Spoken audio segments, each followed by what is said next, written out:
At my 68th birthday party, my son asked a question that changed everything. My father-in-law built an empire houses cars, even a yacht, he said, his voice filled with pride. Then he looked at my 10-year-old suit, glanced at the $10 discount cake in front of me, his eyes full of pity. And you, Dad, besides a pile of pension checks, what have you actually built? The entire room fell silent. I just smiled. Looked straight at the son I've secretly supported for so many years. You really want to know? Glad you're here with me. Before we dive in, take a moment to subscribe and drop a comment telling me where you're watching from today. It means a lot. Just a quick note, parts of this story have been creatively shaped to make it more engaging and meaningful for everyone listening. The silence in my charcoal 2009 sedan was a familiar friend, but the opulence waiting behind the wrought iron gates of the Heights felt like a personal insult. I pulled up to the security kiosk, the gravel crunching under my tires with a sound that seemed too loud for such a manicured neighborhood. A young security guard stepped out his uniform, pressed so sharply it looked like it might snap. He looked at my car, then at his clipboard, then back at my car. His eyes traced the slight dent in my rear fender and the layer of road salt from a trip I'd taken to inspect a pylon in the upstate foothills last week. I rolled down my window, letting in the biting December air.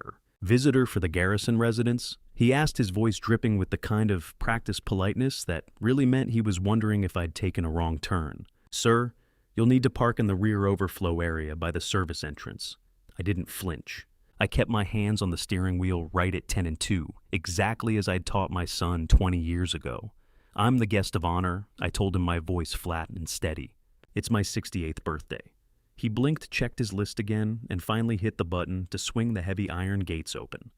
I didn't thank him. I just drove through, ignoring his directions to the rear, and pulling my charcoal sedan right onto the pristine driveway, feeling the eyes of the neighborhood on my faded paint job. I intentionally drove my oldest, dirtiest car to this high society event as a stress test for my son's character. I wanted to see if the boy I raised still recognized the value of the engine, or if he had become obsessed with the shine of the hood. As I shut off the engine in the center of the driveway, flanked by silver and black German SUVs that cost more than my first two houses combined, I took a deep breath. Thane Garrison, a 68-year-old retired senior bridge inspector, stepped out of his charcoal 2009 sedan, my eyes tracing the hairline fractures in the driveway's concrete with professional habit. It was a beautiful house, 3 stories of glass and stone, but to me, it looked fragile. Have you ever seen a bridge that looked beautiful but had rusted bolts hidden in its heart? That was this house. It was a performance in architecture, a statement of success that required a constant, exhausting effort to maintain. I climbed the steps, and the front door opened before I could even reach for the polished brass handle. Vanessa Vance Garrison, 31, an interior design consultant who viewed every room as a potential portfolio piece, adjusted the centerpiece on a nearby console with surgical precision. She looked at me, her smile tight and controlled, the kind of smile you give a distant relative you're forced to tolerate at a funeral. "Thane, you made it," she said, her voice an octave too high. "Let's get that coat. It's a bit damp, isn't it?" She took my scratchy wool jacket as if it were a biohazard, handing it immediately to a waiting server. I walked further into the foyer, my sensible shoes clicking hollowly on the imported marble. The air smelled of expensive pine-scented candles and the metallic tang of dry champagne. Julian Garrison, 34. A cybersecurity sales manager dressed in a tailored wool blazer that cost more than my monthly pension paced the marble foyer with restless energy. He saw me and stopped, his eyes darting to the window to see where I'd parked. "Dad," he whispered, pulling me slightly toward the library. "Try to keep the bridge inspector stories to a minimum tonight. Okay, Garrett's partners are here. They're looking for vision, not maintenance logs."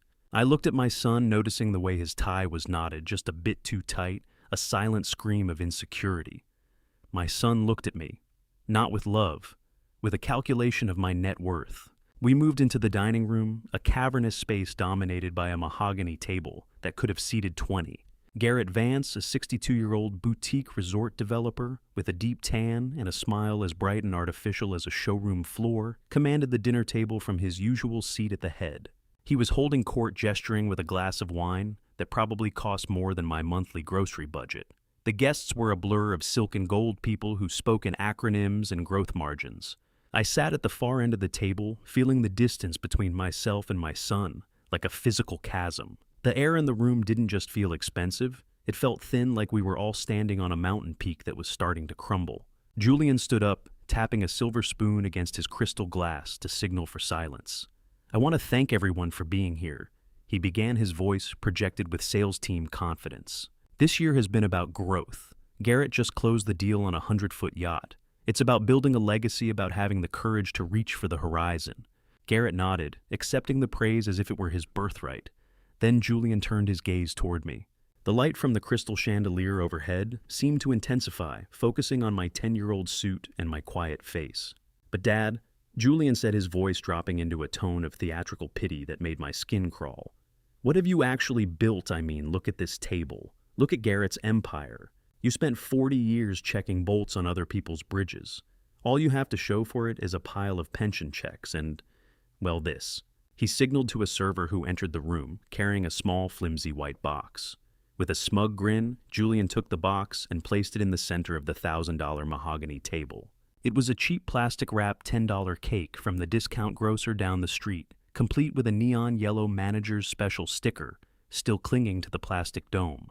"We thought we'd get you something in your tax bracket, Dad." Julian laughed and the table erupted in polite, cruel titters. I felt the floorboards of his ego finally shear under the weight of the mockery. I looked at the plastic-wrapped cake, then at Julian's smug face, and realized the inspection was over. The structure had failed completely. A bridge doesn't collapse all at once. It groans under the weight of 1,000 small betrayals before the steel finally snaps. I looked at the plastic-wrapped cake, then at Julian's smug face, and realized the inspection was over. The structure had failed completely. The neon yellow sticker on the plastic dome felt like a high-visibility warning sign I should have seen coming years ago. Julian was still grinning, looking around the table for the approval of guests who were busy stifling giggles behind silk napkins. I didn't say a word. I simply sat there maintaining my stoic mask, while the laughter from my own son's insults still echoed through the cavernous dining room. My professional training as an inspector had taught me that when a pylon is under maximum stress, you don't agitate it. You wait. You observe. You look for the source of the rot. My mind retreated 30 minutes earlier, back to when the dinner was still a carefully curated performance of success. Garrett Vance was holding court, his deep tan glowing under the crystal chandelier like polished teak. He was mid-sentence describing the Vance legacy, a custom 100-foot yacht he claimed was currently being outfitted in a shipyard in Italy. "It's not just a boat," Julian Garrett had said, leaning forward and capturing the room's attention with a charismatic flare of his nostrils. "It's a statement that the Vance name will be carved into the coastline for a century. We're talking about 3 decks of bespoke luxury carbon-reinforced polymer and a master suite that overlooks the wake." Julian had hung on every word, his eyes wide, with the kind of worship I hadn't seen him give since he was 5 years old, looking at a fire truck. "I wish my dad had half that much ambition," Garrett Julian had replied, casting a dismissive glance toward me. "He spent his life checking other people's work instead of creating his own world." Garrett's laugh sounded like expensive crystal, breaking pretty to some, but sharp enough to draw blood. I watched Garrett closely, my inspector's eye cataloging the way he gripped his wine glass. I knew Garrett worked for the firm that got blacklisted by the State Bridge Authority 10 years ago for using substandard bolts, a fact Julian has clearly forgotten or was never told. As the second course was cleared, Garrett began passing around high-gloss architectural renderings of the supposed yacht. Julian treated them like holy relics, his fingers trembling slightly as he traced the sleek lines of the hull. He passed them to the neighbor on his right with a reverence that made my stomach turn. I accepted one of the sheets when it eventually reached the end of the table. My decades of structural experience immediately flared. Garrett was describing a carbon-reinforced polymer hull, but the shipyard he mentioned in Livorno was strictly a steel and aluminum facility. They didn't even have the autoclaves required for that kind of polymer work. I looked at the rendering. It was beautiful, certainly, but technically impossible for the yard in question. I began to realize Garrett isn't just bragging. He's selling a fantasy. "Precision Thane," Garrett said, catching me squinting at the fine print on the rendering. "Something a bridge inspector might appreciate if you'd ever worked on anything moving. Why is it that the loudest men always seem to have the quietest bank accounts when the bill finally comes due?" I looked at Julian, who was busy mimicking Garrett's posture, leaning back with one arm draped over the mahogany chair, trying to project an aura of unearned command. He looked so much like Garrett in that moment, a shadow reflecting a ghost. Garrett mentioned leverage as the ultimate tool of the wise, explaining how only fools use their own capital when the world is full of other people's money. Julian nodded with a dangerous, unearned confidence. "Debt is just fuel for the engine, Dad," Julian said, looking at me with a pity that stung more than his earlier insults. "You've spent your life idling in the driveway, afraid to put your foot on the gas, because you're worried about the price of the fuel." I took a slow sip of my water, the coldness of it a sharp contrast to the heat of the indignation rising in my chest. "Fuel can explode, Julian," I said quietly, "especially when the tank is full of holes." Garrett's smile didn't reach his eyes that time. He looked at me with a sudden sharp calculation as if he were trying to see if I knew about the cracks I was implying. Believe me, when you spend 30 years looking for cracks in steel, you start to see them in people's smiles too. I watched the way the light hit the sideboard, illuminating Garrett's designer coat that he'd draped there earlier. As Garrett leaned over to whisper something to Vanessa, I noticed a subtle tremor in his hand as he gripped his wine glass. It was the shake of a man whose adrenaline was no longer a choice, but a reflex of fear. Then I saw it, a corner of a white envelope peeking out of his coat pocket. It was bright stark and marked with a red stamp that I recognized from a distance urgent notice. It was the kind of envelope that usually contains a final demand, or a notice of default. My son was worshiping a man who was carrying his own house of cards in his pocket. Julian was oblivious, laughing at a joke Garrett made about government pensions. He was so desperate to be part of the Vance legacy that he couldn't see the man in front of him was already sinking. I looked at that envelope on the sideboard, then back at the man promising my son a legacy, and I knew exactly which bolt was about to shear off first. The dinner theater was reaching its final act, and I was the only one who had read the real script. I adjusted the cuffs of my 10-year-old charcoal suit, feeling the scratchy wool against my wrists, a stark reminder that I was a rough-cut stone in a room full of polished glass. The urgent notice red stamp practically glowed under the recessed lighting of the foyer, a harbinger of the structural failure Garrett Vance was trying to outrun. I moved slowly through the crowd of Garrett's associates and local socialites, my hands clasped behind my back in the habit of a man who spent 40 years walking steel girders. I realized that despite being the father of the host, I was being treated as little more than a service worker or an invisible ghost. Conversations lulled just enough for me to pass, then snap back into place like elastic sealing me out. I observed the performative nature of the guests. They checked their reflections in every gilded surface, adjusting silk ties and diamond studs. While completely ignoring the man who had actually built the quiet, unshakable life they were busy pretending to have achieved. One man holding a flute of champagne that probably cost more than my first car's engine looked right through me. "Pardon me," he said, with a bored drawl. "Do you know where the server took the appetizers?" I turned slightly, meeting his gaze with the steady, unnerving focus of an inspector. "I'm Julian's father," I replied. He blinked, a flicker of discomfort crossing his face before he muttered an apology and vanished back into the sea of silk. I found a spot near a high-top table, my back to a wall, and began my own mental structural audit of the foyer. A diamond necklace on a neck full of lies is still just a rock. I noted the expensive but ill-fitting suits on the younger men. The sleeves were a fraction too long, the shoulders too padded, symbolizing their borrowed status, and the frantic pace at which they were trying to outgrow their foundations. They were all silhouettes of Garrett chasing a ghost of success that didn't have a solid pylon to its name. Julian approached me briefly, his face tight. He wasn't there to check on me or to see if I needed a drink. He was there to manage the aesthetics. "Dad, maybe just stay over by the bookshelf. The lighting is better there, and you're sort of blocking the flow to the great room." I looked at him, seeing the panic behind his eyes. "I didn't realize my presence had a lighting requirement, Julian," I said softly. He didn't even hear the edge in my voice. He was already looking past me, waving at a local councilman. I watched a young woman, Julian's personal assistant, discreetly checking the undersides of the massive floral arrangements. My eyes caught the glint of a tag she tried to tuck away.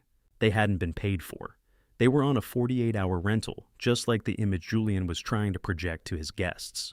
When did my son start seeing people as rungs on a ladder instead of human beings? The realization made the scratchy wool of my suit feel even more abrasive. Eventually, the signal was given for the transition to the dining room. Julian treated the movement of the crowd like a strategic troop deployment, ushering the high-value targets men who could offer him leverage or a bigger commission to the seats closest to Garrett. I waited until the shuffle settled, finding my place at the very far end of the mahogany table. I was as far from Julian and his father-in-law as the room would allow. It was a cold, deliberate marginalization, a way to keep the government inspector from cluttering the conversation about multi-million-dollar yacht deals and leveraged debt. The dining room felt like a courtroom, where the verdict had been decided before the first witness was called. I looked down at my place setting, and for a moment I saw the ghost of Julian as a toddler sitting on my lap, while I explained the blueprint of a simple truss. That boy was gone, replaced by this man who viewed his father as a footnote in a carefully edited autobiography. I reached for my water glass, but as I moved my hand I felt something beneath the edge of the heavy bone china plate. It was a small piece of paper. I slid it out carefully, shielding it with my hand. It was a handwritten note from Vanessa's mother, Pamela. It simply said, "I know. Help him." I looked up, searching for her across the expanse of the table, but she was busy listening to her husband spin another yarn about his Miami holdings. I pocketed the note, the paper feeling like a hot coal against my palm. I knew Pamela had seen the same cracks I had. She lived with the architect of this fraud. She knew the Vance legacy was a hollow shell. Julian leaned over to me, then his voice a final dismissive whisper before the main course service began. "It's just for the flow of conversation, Dad. You'll be comfortable there," he said, gesturing to the empty space around me. "Comfortable is a word for shoes, Julian," I replied, my voice sounding like the first groan of a bridge under stress. "Not family." He didn't flinch. He didn't even look ashamed. He just patted my shoulder with a condescending rhythm and stood up to offer the toast. The room went silent, the air heavy with the artificial scent of floor wax and lilies. The sound of silverware clinking like miniature swords died away, leaving only the expectant gaze of 20 people who were about to witness a performance. I felt the note from Pamela in my pocket, a silent alliance from the heart of the enemy camp. Julian raised his glass, the crystal catching the light of the chandelier and throwing sharp, jagged shadows across the table. I sat at the end of that long mahogany distance, the invisible pylon holding up a bridge he was determined to burn. I pocketed the note, the paper feeling like a hot coal against my palm, as Julian stood up to offer the toast that would shatter whatever was left of our family bridge. He began to speak, his voice full of the unearned authority of a man standing on someone else's mountain, and I prepared myself for the foundations of sand to finally give way. Wealth isn't the number on a digital screen. It's the weight of the secrets you keep to ensure your son never has to see the bottom of an empty cupboard. I sat at the far end of the mahogany table, the cold condensation on my crystal water glass seeping into my palm. Julian stood at the head of the table, his silhouette framed by the blinding white light of the chandelier, offering a toast that felt more like an indictment of my life's work. As he spoke, his voice carrying the rehearsed cadence of a man who sold security he didn't possess. My mind began to drift. The opulence of the Heights estate faded, replaced by the sterile gray reality of a hospital room 15 years ago. I was sitting in a plastic hospital chair that groaned with every shift of my weight. The air was a thick soup of antiseptic and stale coffee, and the only music was the rhythmic wheeze of a ventilator. Ellen Garrison, the ghost in my heart, appeared in my memory, as she was at the end, pale, sharp-featured, but with a gaze that could still find the structural flaws in any man's argument. She reached out her hand, a bundle of dry parchment, and gripped my wrist. "Don't let him grow up chasing ghosts." "Thane," she whispered, her voice a dry rasp. "Give him a rock to stand on. He doesn't have your patience. He'll go looking for shortcuts if the road gets too steep." I looked at her, the woman who had balanced our checkbooks and mended our lives with a needle and thread. And I made the only choice an inspector knows how to make.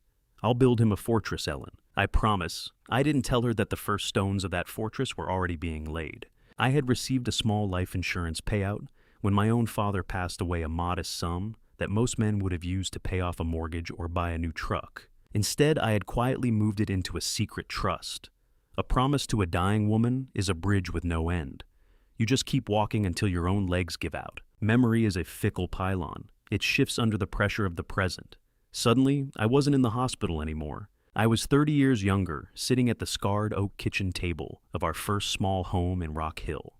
The house was tiny, the insulation was thin, and the ticking wall clock sounded like a hammer against a nail in the quiet evening.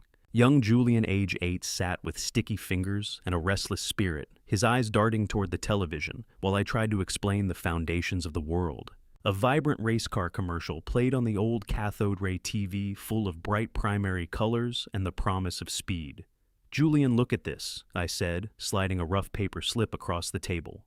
It was my very first dividend check from a local utility company, a mere $5. This $5 worked for me, Julian. I didn't have to lift a hammer for it. I didn't have to climb a pylon in a rainstorm. It's a seed. Julian glanced at the paper, then back at the screen, where a red plastic car was jumping through a hoop of fire. It's just $5, Dad. He'd grumbled, his lip curling with the impatience that would eventually become his trademark. That won't even buy the race car set. Why do we spend so much time teaching our children how to spend money, and so little time teaching them how to respect the time it took to earn it? That $5 became the blueprint for my entire existence. While Julian grew up, I became a master of the architecture of denial. I drove the same charcoal sedan until the floorboards rusted. I packed my own lunches in a metal box, eating sandwiches on bridge decks, while the wind whipped around my ears. I watched my peers buy boats and vacation homes, on credit their lives built on the shaky scaffolding of high-interest vanity. All the while, my portfolio grew in the shadows, a silent leviathan beneath the surface of my modest life. I realized as I sat at Julian's table that by hiding the struggle, I had accidentally robbed him of the wisdom that comes with it. I had given him the rock Ellen asked for, but I had buried it so deep he thought he was standing on air. Julian's voice rose, pulling me back to the present. He was gesturing toward Garrett Vance with an expansive, practiced grace. To Garrett. The man who knows that playing it safe is just another word for failing. To the man who taught me that vision requires leverage and leverage requires guts. The table erupted in a chorus of "hear, hear," and the rhythmic clink of silver against porcelain. I remained silent, a ghost of the man who had paid for it all. Julian looked down the table at me, his eyes gleaming with a dangerous, unearned confidence. He was confusing Garrett's borrowed light for a sun of his own making. Safe is only a dirty word until the ground starts to shake, Julian, I thought, but the words stayed behind my teeth. The crystal clinked, the lies flowed. I watched Garrett Vance lean back in his chair, his deep tan looking like a mask in the harsh light of the dining room. He reached into his blazer pocket, his fingers brushing against that white, urgent envelope again. He pulled it out just an inch perhaps, checking if it was still there, or perhaps looking for a way to dispose of it. In that split second, the light hit the paper just right. I saw the logo embossed in the corner, a stylized blue eagle. My heart, usually as steady as a concrete pier, gave a sharp, uncomfortable thud. It was the logo for Piedmont Wealth Management. It was the exact same bank where I held my primary investment accounts, the place where my 35 years of discipline were stored. I looked at the bank logo on Garrett's envelope and realized my world and his were about to collide in a way Julian's fragile ego couldn't possibly survive. The man my son worshipped wasn't just a fraud. He was likely standing on a precipice that shared the same bedrock as my own life. Julian didn't knock 3 years ago. He pounded on my door with the frantic rhythm of a man whose house of cards was finally catching the wind. The sound echoed through my small Rock Hill bungalow, a sharp contrast to the steady rhythmic rain hitting the roof. I looked away from the dinner table. In the present, the sight of the Piedmont Wealth Management logo on Garrett's envelope acting as a catalyst that pulled me back to that stormy Tuesday night. I opened the door to find my son drenched, his hair plastered to his forehead, and the smell of wet wool and rain radiating from his jacket. He didn't wait for an invitation. He pushed past me into the kitchen, his boots leaving muddy tracks on the linoleum I'd just waxed. "Dad? I'm in trouble?" he gasped, his voice thin and brittle. I sat at the kitchen table watching him pace the small space like a caged animal. I could see the tremor in his hands, the same twitch I saw tonight at the Heights. He confessed that he was $82,000 short on the down payment for the estate. Vanessa's family was starting to ask questions about the delay, and Julian was spiraling. "Dad, if I don't close on this house, I lose Vanessa," he cried, turning to face me with eyes full of a wild, desperate hunger. "Her father, Garrett, he'll see right through me. He thinks I'm a visionary. If I fail now, I'm dead to them." I looked at my son, truly looked at him, and realized I was being asked to buy him a seat at a table where he didn't belong. I didn't tell him that $82,000 was the exact amount I had earmarked for my own health insurance supplement. I had a surgery scheduled for the following month, a necessary procedure to repair a lingering injury from my years on the bridge decks. I would have to postpone it living with the pain for another year, just to save his reputation. Desperation is a corrosive acid. It eats away at the truth until there's nothing left but a hollow shell. I watched him spiral, his heavy, uneven breathing, the only sound in the room besides the rain. I stood up slowly and walked toward my small study. Julian followed me, his footsteps heavy and desperate. I sat at my desk and opened my laptop. The rhythmic blue glow of the screen illuminated the dark room, casting long, sharp shadows against the walls.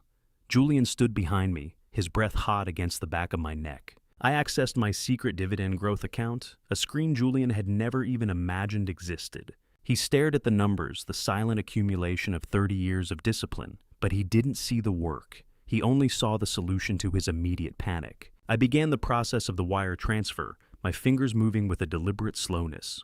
The metallic click of the keyboard keys felt like the steady beat of a heart that was being forced to compromise its own rhythm. I looked at the cold, bitter tea I'd left on the desk, a reminder of the quiet life I'd built that was now being raided to fund a fantasy. "I'm wiring it now," I said, my voice sounding older than I felt. "But you'll sign this private mortgage agreement first, just a formality for the trust," I told him. He barely glanced at the paper before signing, desperate for the funds. "It's an early inheritance, Julian. Consider it the final bolt in your foundation. Make it count." Julian let out a sob of relief that sounded more like a wounded animal than a grateful son. "I'll pay you back, Dad," he promised, his voice cracking. "Every cent. I promise." I didn't answer him. I knew the weight of that promise was too heavy for a man who didn't understand the value of the stone it was built on. Is it still a gift if the recipient has to lie to own it, I wondered, but I kept the thought buried deep beneath my stoic mask. I turned in my chair to face him, the blue light of the laptop making his face look like a pale mask. "You have to promise me one thing, Julian," I said, my voice dropping to a low, commanding rumble. "Never tell them this came from me, not Vanessa, and certainly not Garrett Vance. Let them think you're the success they want you to be. If they know I funded this, Garrett will use it as leverage. He'll own you." Julian agreed quickly, the relief overriding any sense of guilt or curiosity. "I can do that," he said, reaching out to grab my hand. "Thank you, Dad. You have no idea what this means. You saved everything." He didn't realize that by saving his image, I was helping him build a prison. He was so eager to get back to the world of glass and steel that he didn't notice the ticking time bomb I was handed in return. The digital sent button felt like a trigger, and I was the one pointing the gun at my own peace of mind. I was funding a lie, and in doing so, I was becoming the silent architect of his eventual collapse. I looked back at the screen as the final confirmation appeared. The blue glow flickered, and for a second, my eyes narrowed as I read the details of the destination account. My heart, usually as steady as a concrete pier, gave a sharp, uncomfortable thud. The transfer confirmation screen showed that the destination account wasn't just Julian's. It was a joint account. My son hadn't even mentioned that Garrett Vance was listed as the primary signatory on the fund Julian used for the house. The $82,000 I'd just sent wasn't just going to Julian. It was landing directly in a pool controlled by the man who treated me like an invisible ghost. Julian was so caught up in his debt-free bliss that he didn't even see the look on my face. He was already checking his phone, probably texting Vanessa that the financing had come through. I sat in the calculated silence of my study, the metallic taste of cold tea on my tongue, and realized the magnitude of my mistake. I watched the confirmation spin on the screen, seeing Garrett's name next to my son's, and I realized I hadn't just given Julian a house. I had handed Garrett Vance the keys to my own safe. Back at the dinner table, the sharp ping of crystal brought me to my senses. I blinked, the blue ghost of my old laptop screen fading from my retinas, replaced by the blinding white light of the dining room chandelier. Vanessa was standing now, her glass raised. I looked at the liquid inside, a sickly sweet Chardonnay that left a film on the tongue, and then I looked at the room itself. I performed a mental structural audit, the kind I'd done for 40 years on the bridges spanning the Catawba. The gold leaf trim was flawless, the crown molding was precise, but beneath the performance I saw the stress fractures. There was a slightly frayed edge on the hand-woven rug beneath my feet, likely from a vacuum pushed too hard by a hurried cleaning crew. I noticed the way the waitstaff handled the porcelain plates they moved with a jittery caution, a telltale sign that they were serving owners who couldn't afford a single breakage. "Everything looks perfect, Julian," I said, my voice low and steady, almost too perfect. Julian didn't look at me. He was too busy adjusting his cufflink, his jaw tight enough to snap bone. "Images, everything in this neighborhood." "Dad," he replied without a trace of the warmth he used to have. "You wouldn't understand the upkeep. It's about maintaining the standard." Watching Julian nod along to a lie is like watching a master mason use mud instead of mortar. You know the collapse is coming, you just don't know who it will bury. Vanessa cleared her throat, her gaze fixed on her father at the head of the table. "To my father, Garrett, she began, her voice ringing with a devotion that felt practiced. Without his guidance and the doors he opened, we wouldn't be standing in this beautiful home tonight. He is the only man I know who really understands how to build a kingdom from the ground up. She smiled at Garrett, and I felt a cold marginalization settle in my chest. My $82,000, the money that had actually cleared the path for this kingdom, wasn't just forgotten, it was erased. It was a structural ghost, a support beam that had been painted over to look like part of the Vance legacy. Garrett didn't just provide the vision, he negotiated the terms of the mortgage personally. Vanessa continued, her eyes gleaming with pride. He made sure every detail was handled, so Julian and I could focus on our future. I felt the smooth, cold texture of my silver fork and tightened my grip. Garrett hadn't just negotiated, he had ensured he had a direct financial stake in Julian's debt. My son wasn't a king, he was a tenant in a castle Garrett truly owned. How many times can you erase a father from the blueprints before the whole structure loses its balance? I watched Julian nod in fervent agreement, his hand trembling slightly as he held his wine glass. He was so desperate to belong to the Vance bloodline that he was willing to ignore the man who had actually bled for his foundation. Garrett accepted the praise with a rehearsed modesty that made my skin crawl. He bowed his head slightly, the light catching the deep artificial tan of his forehead. A legacy is only as strong as the truth it's built on. Wouldn't you say, Garrett? I asked the question, cutting through the syrupy atmosphere of the toast. Garrett looked at me, then his eyes narrowing to cold slits. Ambition has its own truth, Thane. He replied, his voice a sharp contrast to the earlier warmth, something a man who spends his life inspecting other people's work might never quite grasp. The table went quiet, the silence heavy with the weight of unsaid things. Outside, the rain began to beat against the high windows with a sudden violent intensity, the sound like gravel being thrown against glass. The doorbell didn't ring. It tolled. The sound was heavy, a deep resonance that vibrated through the floorboards and seemed to rattle the very crystal on the table. It was a sound that shouldn't cause such a visible flinch in a house full of success. Yet I watched Garrett and Vanessa share a look of sudden, sharp anxiety. The performance of security fractured in an instant. Garrett's hand went to his blazer pocket, his fingers brushing the urgent notice I'd seen earlier. Vanessa's smile stayed in place, but it was a brittle thing now, a facade held up by sheer will. A servant moved to answer the door, and for a brief second the heavy oak foyer became visible through the dining room archway. I leaned back, my eyes fixed on the window. Through the rain-streaked glass of the foyer, I saw the unmistakable glint of a metal badge, a legal server's badge, cold and official. Garrett's face turned a sickly shade of gray, a color that no amount of Florida sun could hide. The atmosphere in the room shifted from a celebration to a fragile performance of survival. I took a slow sip of my water, feeling the cool weight of the glass. The truth has a way of finding the weakest point in a structure, no matter how much gold you use to hide it.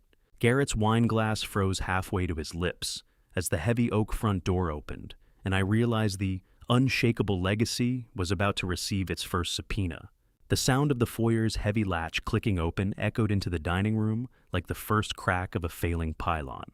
Julian looked confused, his head darting between his father-in-law and the archway, still trying to play the part of the successful homeowner. But the air in the room had changed. It felt thin and electric. I watched Garrett's jaw set, his eyes darting toward the side exit, looking for a way out that didn't exist. He had spent his life building a kingdom of shadows, and the sun was finally starting to rise. I didn't feel joy in that moment, only a grim professional satisfaction. I had spent my life looking for the rot, and I had finally found the heart of it. The next course was coming, but I knew that none of us would have the appetite to finish it. Garrett's hand didn't just shake, it twitched, the fine silver of his fork clattering against the bone china, with a sound like a distant alarm bell. I watched him closely, my internal sensors calibrated from 40 years of measuring the structural integrity of steel under pressure. The legal server I had seen through the window was no longer a ghost. He was a reality that had just breached the perimeter of Garrett's curated kingdom.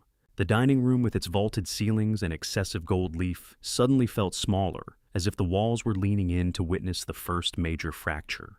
The butler, a man named Henderson, whose stiff posture suggested he was holding the entire house together by sheer will, moved with a silent efficiency that felt like a rebuke to the noisy wealth at the table.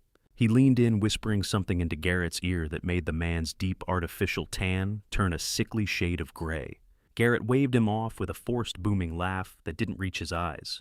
Just the upholstery crew, Julian, Garrett announced to the table. though his voice lacked its usual resonance. High-demand artisans wait for no one, not even a birthday dinner. Must be some expensive fabric to require a signature at this hour. Garrett, I said quietly. I saw the sweat beading on his upper lip glistening under the crystal chandelier. He didn't answer me. He couldn't. I knew what he was hiding, because I had requested a professional audit on him last week.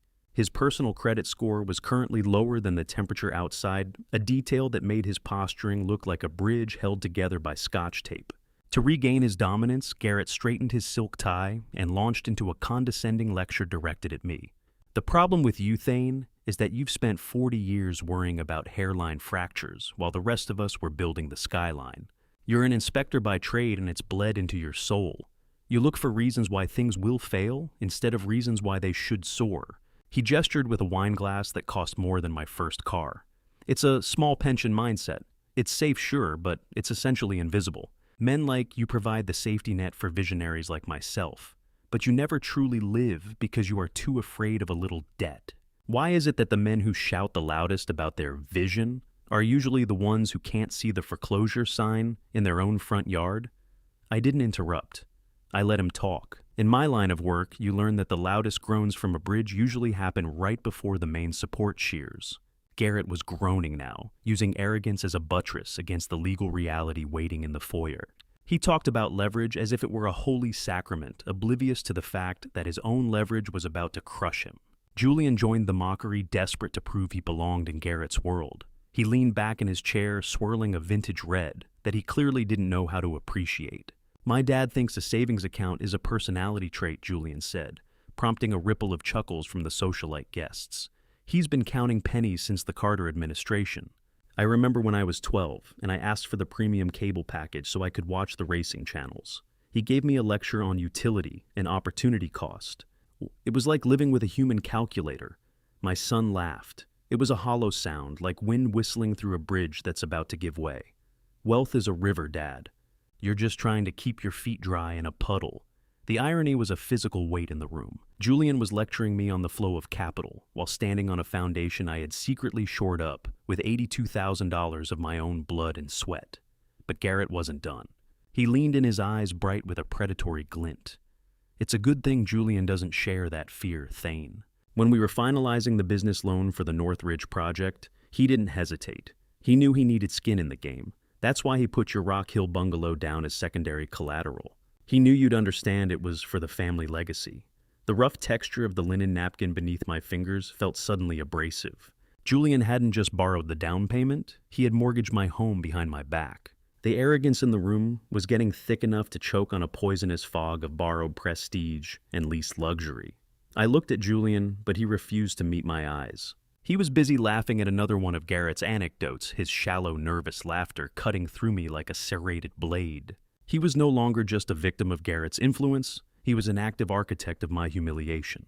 He had taken the one piece of earth I truly owned and handed it over to a man whose empire was built on sand. I could smell the expensive wood-heavy cologne Garrett wore, a scent designed to mask the smell of rot. I felt a cold, focused anger beginning to crystallize in my chest, a structural hardening that Julian had never seen.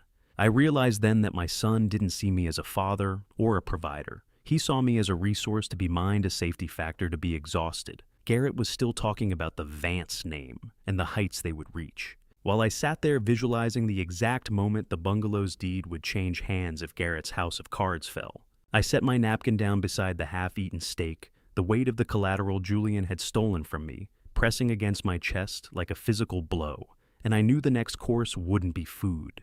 There's one more thing, I added. I reached for the edge of the table steady. That lion I mentioned earlier, it wasn't just a safeguard. I glanced at Vanessa, then back at Julian. It gives me controlling interest over this property under financial distress conditions. Julian's face went blank. Meaning? I said, if your financial position collapses because of what you signed, this house doesn't go to the bank. I let the silence stretch. It comes to me. I sat in that high-backed mahogany chair, my spine a rigid line of reinforced concrete, watching the main course arrive with a precision that felt like a burial rite. The smell of buttery Wagyu beef began to fill the room, thick and heavy, mixing with the metallic tang of the tension that had gripped the table since the server arrived at the door. Julian was oblivious, Or perhaps he was simply performing so hard, he'd convinced himself the stage wasn't burning. He leaned forward, his face flushed with a mixture of expensive wine and the desperate thrill of Garrett's approval. He reached for a decanter, carefully pouring a deep crimson liquid into Garrett's glass. I watched the label, or rather the lack of one. My eyes caught the slight mismatch between the cork on the sideboard and the bottle Julian had hidden in the shadows of the ice bucket. He was pouring a $20 vintage into a $100 decanter, faking the details to keep his father-in-law impressed. It was a small lie, a hairline fracture, but in my world, that's where the collapse starts. Julian stood up again, his glass catching the light of the chandelier like a jagged tooth. To the man who taught me everything about what not to do, he announced, his voice ringing with a cruel, polished edge. The guests, those high society vultures in silk and gold, leaned in their laughter, ready and waiting. To my father, the only man I know who treats a savings account like a religious relic and a 2009 sedan like a high-performance machine. He gestured toward the window, toward my charcoal car sitting in the driveway, like a blemish on the estate's perfection. That car is a monument to fear, Dad. Image isn't just vanity in the heights. It's the currency of the world you're far too afraid to join. The socialites erupted in high-pitched, jagged laughter that didn't sound like joy. It sounded like an execution. I felt the cold, damp stem of my wine glass against my fingers, but I didn't drink. I just watched my son, wondering when the boy I raised had decided that the shine on the hood was more important than the strength of the axle. Do you know what happens to a bolt when you over-tighten it just to make it look flush? It shears. Julian was tightening the threads of his own life, and I could hear the metal groaning. Vanessa didn't let the moment pass. She adjusted her diamond necklace, her eyes tracking the movement of the staff as they cleared the beef. I honestly didn't think people still lived in Rock Hill by choice, she said, her voice a soft, melodic insult. I had to spend months re-educating Julian on the finer things.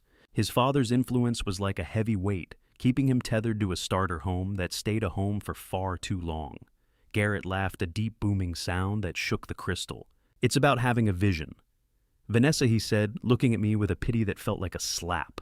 Some people are just born to look at the ground. Others are born to own the horizon. I sat in perfect silence, my mind already calculating the structural failure of the mortgage I had secretly funded. How many times can you erase a father from the blueprints before the whole structure loses its balance? They were laughing at the man who provided the very floor they were standing on, oblivious to the fact that I held the keys to the demolition. Before I reveal the detail about this birthday gift that changes everything I want to know, are you still with me? If you're still here, please comment the word foundation to let me know you're still part of this journey. And a quick note, what follows contains some recreated details for narrative purposes. And the message is, what I truly hope stays with you. If you prefer not to continue with these adjusted details, you may choose to stop the video right here. Julian signaled for the dessert with a sharp snap of his fingers. The room went quiet, the guests expecting a masterpiece from a high-end pastry chef. Instead, a server walked in, carrying a cheap plastic-domed cake. The sound of the plastic crinkling in the silence was deafening, a harsh, low-rent noise in a room designed for whispers. As the server set it down, I saw the neon yellow manager's special sticker still clinging to the side, marking the price at $9.99. The smell of synthetic vanilla and cheap frosting began to compete with the wood-heavy cologne in the air. "We thought we'd get you something you'd actually recognize," Dad, Julian said, his grin widening as the guests began to titter. "Consider it a token of your modest achievements. We didn't want to overwhelm your tax bracket." The neon yellow sticker on that plastic cake dome was the brightest thing in the room, a beacon of my son's absolute failure as a man. It was the ultimate social insult designed to put me in my place once and for all. I looked at the sticker, the yellow glow reflecting in the polished mahogany of the table. Garrett was chuckling, leaning back with a look of supreme triumph. But then I looked at the server. It was the same man who had handed Garrett the legal subpoena earlier. The man didn't leave. He stood by the sideboard, and for a split second, he caught my eye. He gave me a subtle knowing nod, a professional acknowledgement between two men who knew exactly how much weight a structure could actually carry. The laughter was a jagged thing, but it was about to be cut short. I felt the sharp edge of the folded paper in my jacket pocket, the one I'd been carrying like a hidden blade all evening. I looked at the manager's special sticker, then at Julian's grinning face, and I reached into my jacket pocket for the folded paper that would end his little play forever. The slow, invisible rot had finally reached the surface, and I was ready to pull the lever on the whole facade. The paper didn't make a sound as it slid across the polished wood, but to me, it felt like the heavy strike of a demolition ball hitting a hollow wall. I stood up slowly, the movement deliberate and unhurried, as the silence following the arrival of that cheap discounted cake stretched until it became a physical weight in the room. Julian's grin was still plastered on his face, but his eyes were darting around looking for the next laugh that wouldn't come. I ignored the waxy artificial smell of the grocery store frosting and the neon yellow sticker that had been meant as my badge of shame. "I think you've forgotten the cost of the ground you're standing on." "Julian," I said, my voice echoing with the same cold, technical precision I had used to sign off on structural failures for nearly half a century. I let the document settle in front of him. Check the date. December 12th, 3 years ago. $82,000. It came from my boring savings account and went directly into the fund you needed to close on this very house. Julian's face didn't just pale, it seemed to hollow out. The laughter of the guests died mid-breath, leaving a heavy-weighted silence where 20 people suddenly held their breath. I leaned forward, my hands resting on the cold, sharp edge of the mahogany table. "I didn't just wire you that money, Julian. I set up a silent lien on this property through a third-party trust. It was a structural safety measure. It means I technically own a larger share of this house than you or Garrett ever realized. The truth is a heavy thing. When it drops, it doesn't just break the surface. It shatters the foundation." I watched the realization ripple through the room like a shockwave. Vanessa reached for the paper, her movements jerky and uncoordinated, her face drained of all color, her lips a thin line of trembling resolve. "Julian," she whispered the name, sounding like a plea. "You told me your commissions paid for the down payment. You told me your father had nothing, and that we were building this on the Vance legacy."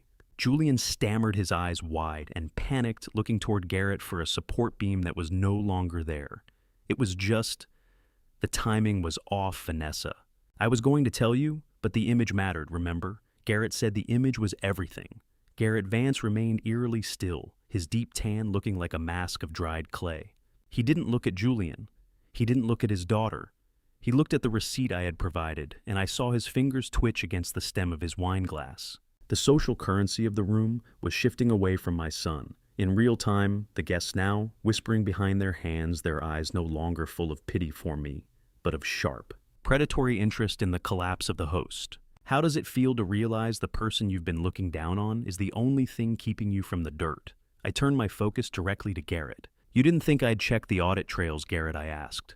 "I've spent my life looking for what's hidden behind the paint and the gold leaf. You were an easy find. I knew exactly where that money was going, because your name was on the joint transfer notification. You sat here tonight and watched my son mock me for having a small pension mindset, all while you were quite literally living off my quiet labor. Julian, look at your father-in-law. Ask him why he stayed quiet while you made me the punchline of your little joke." Julian looked at Garrett, a look of profound betrayal crossing his features. But Garrett's silence was absolute. The man was a master of the exit strategy, and I could see him already mentally distancing himself from the wreckage of Julian's reputation. I reached back into my jacket pocket, my movements slow and surgical. The 82,000 was just the first structural crack I intended to expose tonight. The foundation was already groaning under the weight of the lies, and I was about to add the final load. The room felt like it was undergoing a sudden, violent seismic shift, and Garrett Vance was the only one without a safety harness. Vanessa was still staring at the receipt, but then she looked up at her father, her eyes flashing with a sudden pained clarity. "I suspected it," she said, her voice barely a whisper, but cutting through the murmurs of the guests. "I found your signature on a private mortgage document months ago, Dad. I thought it was just your way of helping us. I was too afraid of the Vance reputation to ask the questions I knew the answers to." She looked at Julian, then back at me, and I saw the first genuine emotion from her, all evening a deep, searing shame. I felt a cold, relentless power. I wasn't doing this for revenge. I was doing it because a bridge that cannot hold the truth shouldn't be allowed to stand. I pulled the second document from my pocket, the one I had been holding in reserve. This one wasn't a receipt. It was a consolidated statement of my actual net worth, a figure that made Julian's borrowed lifestyle look like a child's lemonade stand. Vanessa turned her pained gaze toward her father, and as I pulled the second document, the one with the $1.8 million figure from my pocket, I knew the demolition was only beginning. The guests leaned in the silence so absolute I could hear the rhythmic ticking of the grandfather clock in the foyer. The performative wealth of the Heights was about to meet the unshakable reality of 40 years of discipline. I looked at Garrett, seeing the sweat finally breaking through his tan, and I realized I hadn't just come here to survive the dinner. I had come to tear the whole house down. I didn't rush. When you're performing a controlled demolition, haste is how you get people killed. Precision is how you make sure the right things crumble. I stood there, the second document gripped between my fingers, while Vanessa's pained gaze remained fixed on her father.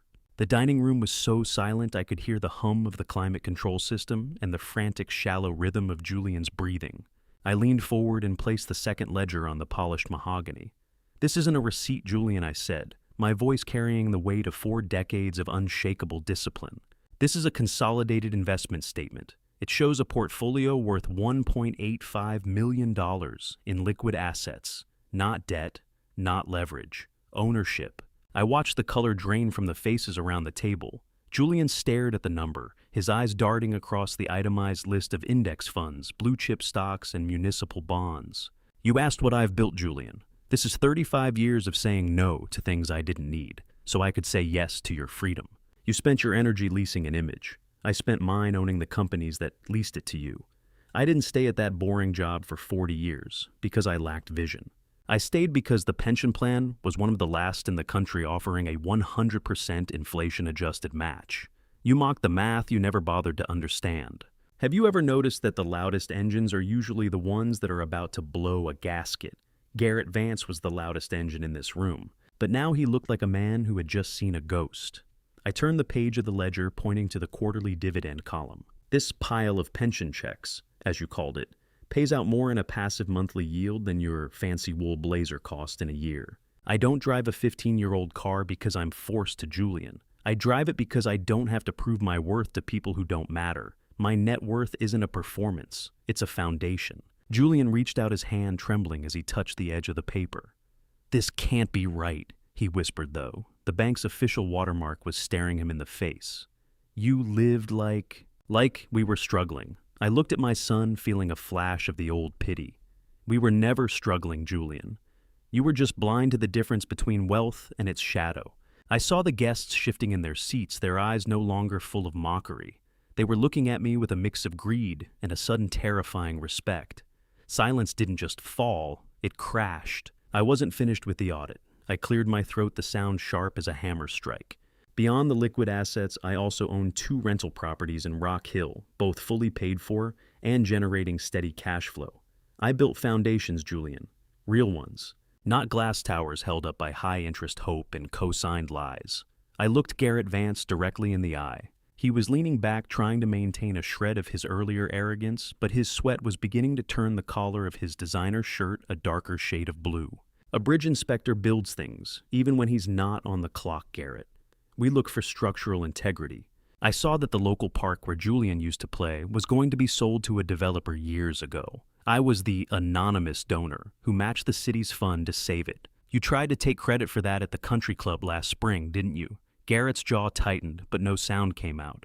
The room was a vacuum of shock. Vanessa looked from the ledger to me, her eyes wet with a realization that was almost too heavy to bear. She had spent years believing her father was the provider, and mine was the burden, the $1. $8 million figure on that paper was a lighthouse, and every single person at this table was suddenly realizing they were steering a sinking ship. The itemized breakdown of my wealth was the final load test, and the Heights estate had failed. But that wasn't the worst of it. I reached into my jacket again, slower this time, letting the silence stretch until it pressed against every face at the table. "There's something else you should look at," I said. I slid a second document across the table.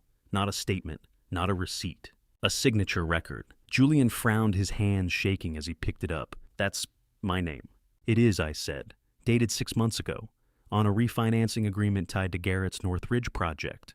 The room went completely still. "You told me you never signed anything beyond your mortgage." I continued, my voice calm, precise. "But this says otherwise." Julian's breathing turned uneven. I didn't. Garrett said it was just paperwork, just temporary leverage. "You signed a personal guarantee," I cut in. "Not for your home, for his debt." I let that settle. "If that project collapses, Julian, you don't just lose this house." I met his eyes. You lose everything attached to your name. I saw my son's worldview shatter in real time. Everything he had used to justify his disrespect, the car, the suit, the modest bungalow, had been revealed as a choice rather than a necessity. He realized he'd been mocking a giant from the safety of a borrowed hill. I stood tall, feeling the understated power of my position. I didn't need their applause or their apologies. I only needed the truth to be the last thing standing. Garrett, however, was already pivoting.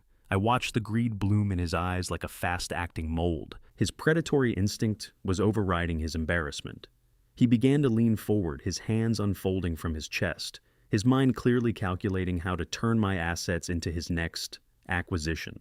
And he wasn't looking at me as a man he'd insulted. He was looking at me as a fresh source of air for his suffocating empire. But he didn't know that I had already seen the cracks in his own beams. I looked around the table at the faces that had pitied me minutes ago, but my eyes landed on Garrett, whose expression wasn't one of shock. It was the look of a predator seeing a fresh source of air. He thought he could spin this. He thought he could invite me into the fold and use my 35 years of discipline to patch his own rotting hull. He was about to find out that a bridge inspector doesn't just find the rust. He condemns the entire structure when it's too far gone to save. I watched the greed bloom in Garrett's eyes like a fast-acting mold, his predatory instinct overriding his embarrassment before the echoes of my revelation had even died down. The heavy silence of the dining room didn't last long, once the weight of $1.8 million settled into the collective consciousness of the guests. Garrett leaned forward, his hands unfolding from his chest and spreading across the mahogany table in a gesture of sudden, unearned kinship. "Thane, my friend, I had no idea you were such a shark," he boomed, his voice regaining that oily, charismatic resonance. "We really should talk. A portfolio with that kind of liquidity, well, it's wasted sitting in index funds. We're in the middle of the Northridge expansion. With your capital and my vision, we could double that in 18 months. He laughed, a sound that was meant to be infectious, but felt to me like the grind of a failing bearing. I saw him try to dismiss the earlier insults with a casual wave of his hand, reframing his mockery as a test of my character. I remained icy, my hands resting flat on the table, watching him scramble to reframe a narrative that had already turned to ash. "I'm not a shark, Garrett," I said, my voice cutting through his performance like a cold wind. "I'm an inspector. I don't look for blood, I look for rust. And from where I'm sitting, your whole structure is oxidizing from the inside out. A shark in a shallow pool is just a big fish waiting to suffocate." Garrett's smile faltered the corners of his mouth, twitching as he realized I wasn't biting. I leaned in the movement, causing the crystal chandelier above to cast sharp, jagged shadows across the renderings of his resort. "You mentioned Northridge." I continued my technical memory, bringing up the logs I'd reviewed just last week. "It's funny you should mention it. I stay current with the State Bridge Authority logs force of habit. I saw the private reports on your boutique resort. The concrete in those secondary supports hasn't even cured, and it's already spalling. You didn't just cut corners on the materials, Garrett. You cut the throat of the whole structural design. You used substandard rebar from a supplier I blacklisted a decade ago. That project isn't an expansion. It's a liability. In fact, it's currently under a stop work order that I'm fairly certain your investors and your family haven't heard about yet." Garrett's face didn't just pale this time. It turned a shade of gray that matched the spalling concrete I was describing. "That's a lie," he shouted, slamming his fist onto the table so hard the wine glasses danced. "A temporary setback, a misunderstanding with a bureaucrat. How many lies do you have to tell yourself before you start believing the echo is the truth?" Vanessa looked at her father, her expression shifting from pained realization to outright horror. Julian was staring at the table, his mouth slightly agape, finally seeing the man he had worshipped for what he truly was. I wasn't finished. I reached out and tapped the white envelope that Garrett had been trying to hide all evening.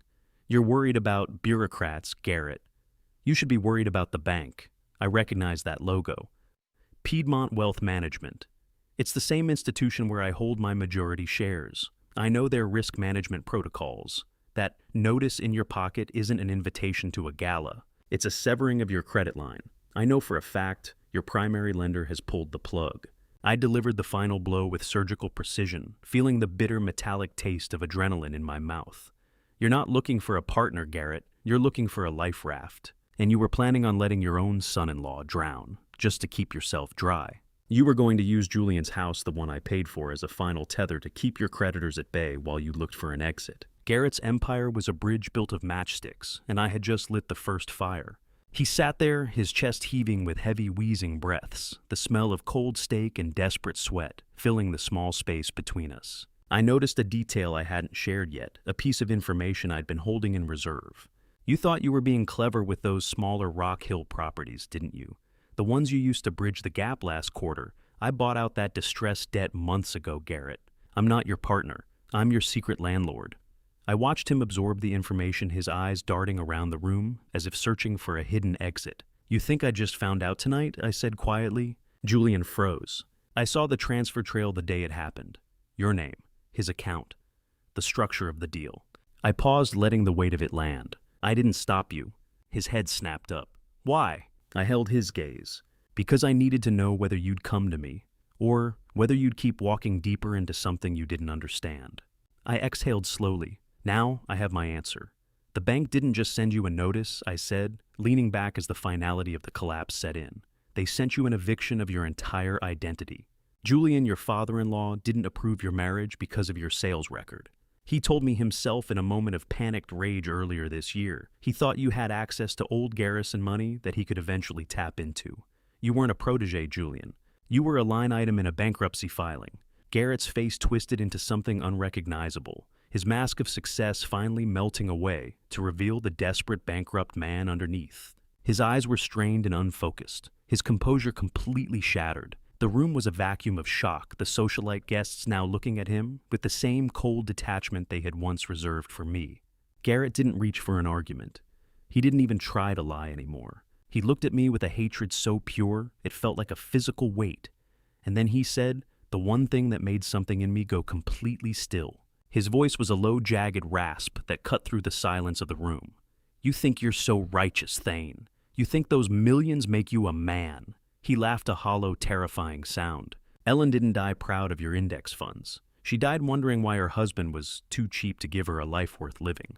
I felt the vibration of the table as Garrett slammed his fist down again, but this time the world seemed to go completely still. The insult to my wife's memory was the final structural failure. I stood up my chair, scraping harshly against the floor, my icy determination shifting into a protective rage that I knew would end this evening once and for all. Garrett didn't reach for an argument. He reached for a knife, his words meant to sever the only thing I had left of my wife. He sat there, his mask of success finally melting away to reveal the desperate bankrupt man underneath. And then he said the one thing that froze the moment in place. Ellen didn't die proud of your index funds. He had hissed, his voice a jagged rasp. She died wondering why her husband was too cheap to give her a life worth living. You think you're a hero because you saved a few million. You let Ellen die in a government-funded bed while you sat on your hoard like a dragon. I felt the white-hot fury peak in my chest, a structural load I wasn't sure my own heart could carry. I maintained a terrifying icy silence that made the entire room go still. The socialite guests suddenly realizing that Garrett had crossed an unforgivable line. The air in the room seemed to freeze. I looked at the man who had harvested my son's loyalty and realized he was nothing more than a hollowed-out pylon, rusted through and ready to collapse. Be very careful with your next breath, Garrett, I said, my voice dropping to a low, dangerous rumble that vibrated through the mahogany table.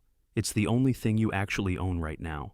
Have you ever felt a silence so heavy it makes your bones ache? That was the sound of a family bond snapping. I stood up, my presence commanding the room more than any of Garrett's rehearsed speeches ever could. I didn't look at the cheap, untouched cake sitting in its plastic dome, like a monument to Julian's betrayal. I looked directly at my son. Julian was staring at me, his eyes wide and glassy, the reality of Garrett's cruelty finally piercing through the fog of his ambition. I didn't build a pile of money, Julian. I said, each word a heavy stone being laid into place. I built a life of integrity. I built a fortress of security so that when the world decided to shake, you wouldn't be the one buried in the rubble. But you just traded that fortress for a view of the golf course and a man who would sell your soul to pay his interest rates. I won't finance disrespect, Julian. And I won't stand in a house where my wife's memory is treated as a weapon because you were too blind to see the rot in your own foyer. He tried to speak, to stammer out an apology, but I held up my hand. The inspection is over. Don't call me until you're ready to talk to your father, not your benefactor. I am closing the door, Julian. It's up to you to decide if you have the strength to knock. Respect isn't a gift. It's a structure you build brick by brick. I didn't move right away. Not yet. You asked me what I built. I said, looking at Julian one last time. I built something that doesn't collapse when people stop clapping. I gestured lightly toward Garrett, and tonight, you saw the difference. I picked up my coat. Everything you're afraid of losing, I paused at the doorway. You already put it at risk the moment you chose him over the truth. Then I left. I walked through the opulent foyer, the cold marble clicking beneath my shoes, and I didn't look back. I could hear the murmur of the guests, the sound of a social structure dissolving, as the Vance empire lost its last foothold. Julian followed me out onto the porch, the cold bite of the December air hitting us like a physical blow. "Dad, wait!" he shouted, his voice cracking in the dark. I didn't know about the Northridge safety issues. Garrett told me it was just red tape. I stopped at the top of the stairs and turned to face him one last time. It doesn't matter what he told you, Julian. It matters what you were willing to believe, because it served your ego. I reached into my pocket and pulled out a small metallic object. I handed him the spare key to the Rock Hill bungalow, the one he had secretly used as collateral for Garrett's failing dreams. I already removed the lien myself. I told him, my voice as cold as the wind whipping across the lawn. I paid off the loan weeks ago. I kept the paperwork secret to see if you would ever have the courage to tell me the truth. You didn't. Julian looked at the key in his palm as if it were a piece of radioactive waste. The lights of the Heights estate looked like dying stars in my mirror, pretty from a distance, but cold as ice. I climbed into my 2009 sedan, the engine turning over with a reliable, honest roar that felt like a rebuke to the silence I was leaving behind. As I put the car in gear and began to pull away, the gravel under my tires sounded like the end of an era. I glanced in the rearview mirror and saw a final flickering image through the high windows of the mansion. Vanessa was standing in the center of the foyer, her face a mask of resolve, as she pointed toward the door, throwing Garrett out of the house. The Vance alliance hadn't just fractured, it had undergone a total structural failure. I watched my son standing on the porch, a small, diminishing figure under the flickering orange glow of a street lamp, still holding the key to a house he no longer deserved to enter. I gripped the steering wheel until my knuckles turned white, the roar of my old engine, the only thing drowning out the sound of my son's voice shouting my name into the dark. I felt the metallic taste of rage in my throat, but beneath it there was a profound, hollow loneliness. I had won the war, but the battlefield was my own family.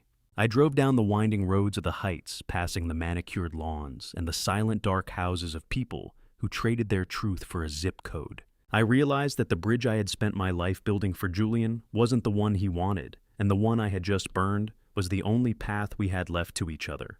I didn't slow down. I just kept driving toward the dark woods of South Carolina, my knuckles white and my jaw set. A man with $1.8 million in the bank and not a single soul left to share a birthday cake with. The road back to Rock Hill is 30 miles of dark asphalt. But tonight, each mile felt like a suture being pulled through an open wound I'd been hiding for years. I gripped the steering wheel until my knuckles turned white, the roar of my old engine, the only thing drowning out the sound of my son's voice shouting my name into the dark. Behind me, the Heights estate was a dying constellation, its artificial brilliance flickering in the rearview mirror until the trees finally swallowed it whole. I watched the illuminated silhouette of the grand houses disappear, and for a moment, I felt the structural irony of that entire neighborhood. Those mansions were built to impress strangers, fortresses of glass and ego, while the families inside were left to crumble from the slow rot of neglect. I had spent my career measuring the strength of concrete and steel, but tonight I had finally measured the strength of my own bloodline, and the reading was a total failure. It was a beautiful view, Ellen, I whispered to the empty passenger seat. But there's no one left on the balcony. I did what I had to. I spoke the truth that needed to be spoken. So, why does it feel like I'm the one buried in the rubble of the bridge I just deliberately demolished? My thumbs traced the worn, notched leather of the steering wheel. I could feel the deep scratches at the 10 and 2 positions marks made by Julian's fingernails nearly 2 decades ago. I had been teaching him to drive in this very car, and he had gripped the wheel with a terrified intensity as we navigated the back roads of the county. It was a tactile memory of a bond that Julian had just disowned in favor of a man who viewed him as a line item on a bankruptcy filing. Every vibration of the car felt like a heartbeat. The smell of pine trees and cold, damp asphalt drifted through the vents as I left the city's artificial glow behind. If a bridge falls in the middle of the night and there's no one left to cross it, did it ever really exist at all? I wondered if Julian would even recognize the silence of his own house now that the Vance name had been stripped of its gold leaf.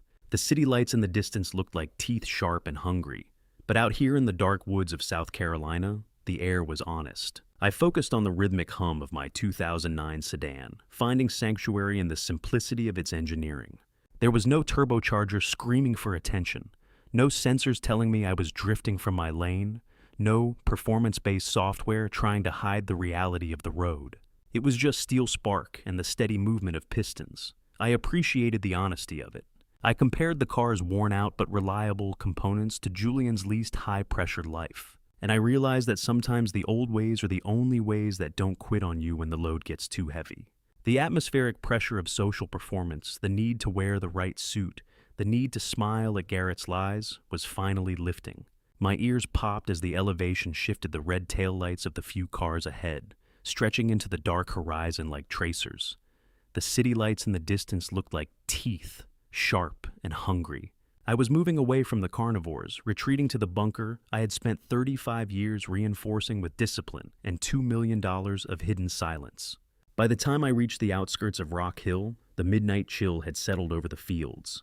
I pulled into the gravel driveway of my brick bungalow, the sound of the stones under my tires feeling like a grounding wire.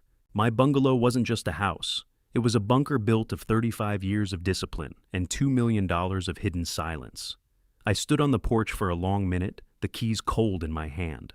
I listened to the absolute silence of a house that was fully paid for a structure that owed no one an explanation and required no performance to maintain. It was a peace that shouldn't have felt this loud. I turned the key, hearing the heavy, satisfying click of the deadbolt sliding home, locking the world of the heights on the other side.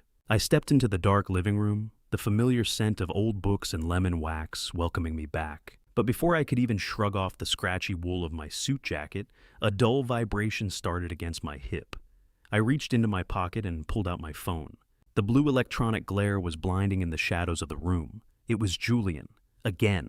"Not tonight, Julian," I said to the empty room. "I've finished the inspection." I set the phone face down on the kitchen counter, but the vibration continued, a rhythmic buzzing that sounded like a trapped insect. It felt like a live wire pulsing with a desperate rhythm I knew was his attempt to reach for the safety net I had just pulled away. I turned my back on it, moving toward the front door to check the mail I'd ignored earlier. That was when I saw it. Resting on the porch mat was a small, heavy package wrapped in plain brown paper. I brought it inside and sat at the kitchen table, the phone still buzzing a few feet away. I tore the paper back to reveal a vintage bridge survey map of the York County area from 1952, a rare museum-quality piece of history. There was a small white card tucked into the corner with familiar, elegant handwriting. It was from Vanessa's mother. The phone in my pocket felt like a live wire, pulsing with a desperate rhythm I knew was Julian's, but it was the small handwritten card attached to Pamela's gift that stopped my heart. I stared at the ink, the words glowing in the blue light of my still vibrating phone. "You were the only one who saw the cracks before the bridge was even built," it read. "Please don't let the collapse take you down with them." I realized then that I wasn't the only one who had been keeping watch in the dark. I let the phone buzz until the foyer went silent again, the electronic vibration a desperate heartbeat that I was finally brave enough to ignore. The house was cold, but it was a clean cold free of the humid, suffocating pretense that had choked the air in the heights. I stood in the dark, my hands finally starting to tremble as the adrenaline from the dinner began its slow, painful retreat. I walked into the kitchen, the floorboards creaking under my feet, like a bridge settling into its foundations after a heavy storm. On the counter lay the package Pamela had left on my porch. I opened it with fingers that felt thick and clumsy, uncovering a vintage bridge survey map of the York County area from 1952. The smell of old parchment and library dust wafted up a comforting scent that anchored me back to the reality of stone and steel. Tucked into the corner of the frame was a card. I read her elegant handwriting under the dim light of the stove. "He was never a builder Thane," she wrote. "He was just a decorator of debt. Thank you for being the only man in that room with a real spine. Thank you for finally providing the wrecking ball I wasn't strong enough to swing myself." I ran my thumb over the edge of the frame, feeling the solid wood. That was when I felt it, a slight, unnatural bump in the spine of the backing. I pried the edge back and a small, cold, metallic thumb drive slid out onto the counter. Pamela hadn't just sent me a thank you note. She had sent me the ledger. She had handed me the actual internal documents of Garrett's business, the evidence of every cut corner and forged signature he'd used to maintain his house of cards. Is a bridge still standing if no one is allowed to cross it? Or is it just a monument to a path that's been closed? I sat at the kitchen table, the digital drive glowing blue in the dark. The rhythmic ticking of the kitchen clock was the only sound in the room, steady and unyielding. The silence was heavy, almost physical. I finally reached up and began to unbutton my scratchy wool suit jacket, stripping off the uniform of the birthday guest who had stayed too long. I sat there for hours, the immediate high of the confrontation replaced by a massive physical and emotional crash. I thought about the 35 years I spent protecting Julian from the harshness of reality, hiding the grit and the grind so he could have a life of smooth surfaces. I realize now that I didn't just build a portfolio, I built a monster who thought he was a king because I never let him see the dirt under the throne. How did I miss the rot in my own son? I had spent my life looking for hairline fractures and 60-ton beams. Yet I had let the support system of my own legacy crumble right in front of me. I looked at the phone on the counter as it lit up again, Julian's name flickering like a dying bulb. I didn't reach for it. My hands shook, not from fear, from the weight of the silence. I spent New Year's Eve systematically enforcing the boundaries I should have set decades ago. I took my phone and placed it in a deep kitchen drawer, sliding it shut on Julian's endless buzzing apologies and demands for explanations. I needed a period of absolute silence to perform the forensic audit on the thumb drive. As the sun began to set on the final day of 2024, I walked out onto my front porch. The air was crisp, tasting of frost and cedar. I sat in my old wooden chair watching the shadows stretch across the gravel driveway. My house was fully paid for. It owed no one an explanation. It required no performance to maintain. As midnight approached, I heard the distant muffled pop of fireworks from the country club miles away. They were bright, loud, and gone in a second, leaving nothing but smoke and an empty sky. The fireworks looked like the very vision Garrett had sold, a temporary dazzle built on air. I stayed on my porch in the cold, listening to the countdown that I knew was happening in living rooms all across the county. 10, 9, 8. Happy New Year to a man who finally knows his own worth, I whispered. The year ahead would be one of demolition and reconstruction, and for the first time in my life, I wasn't afraid of the dust. I looked at the digital drive Pamela had sent, the cold metal feeling like a detonator in my palm. By staying silent and not answering those calls, I was doing more than just protecting my peace. I realized that my silence was actually triggering a morality clause I had written into the secret trust I set up for Julian years ago.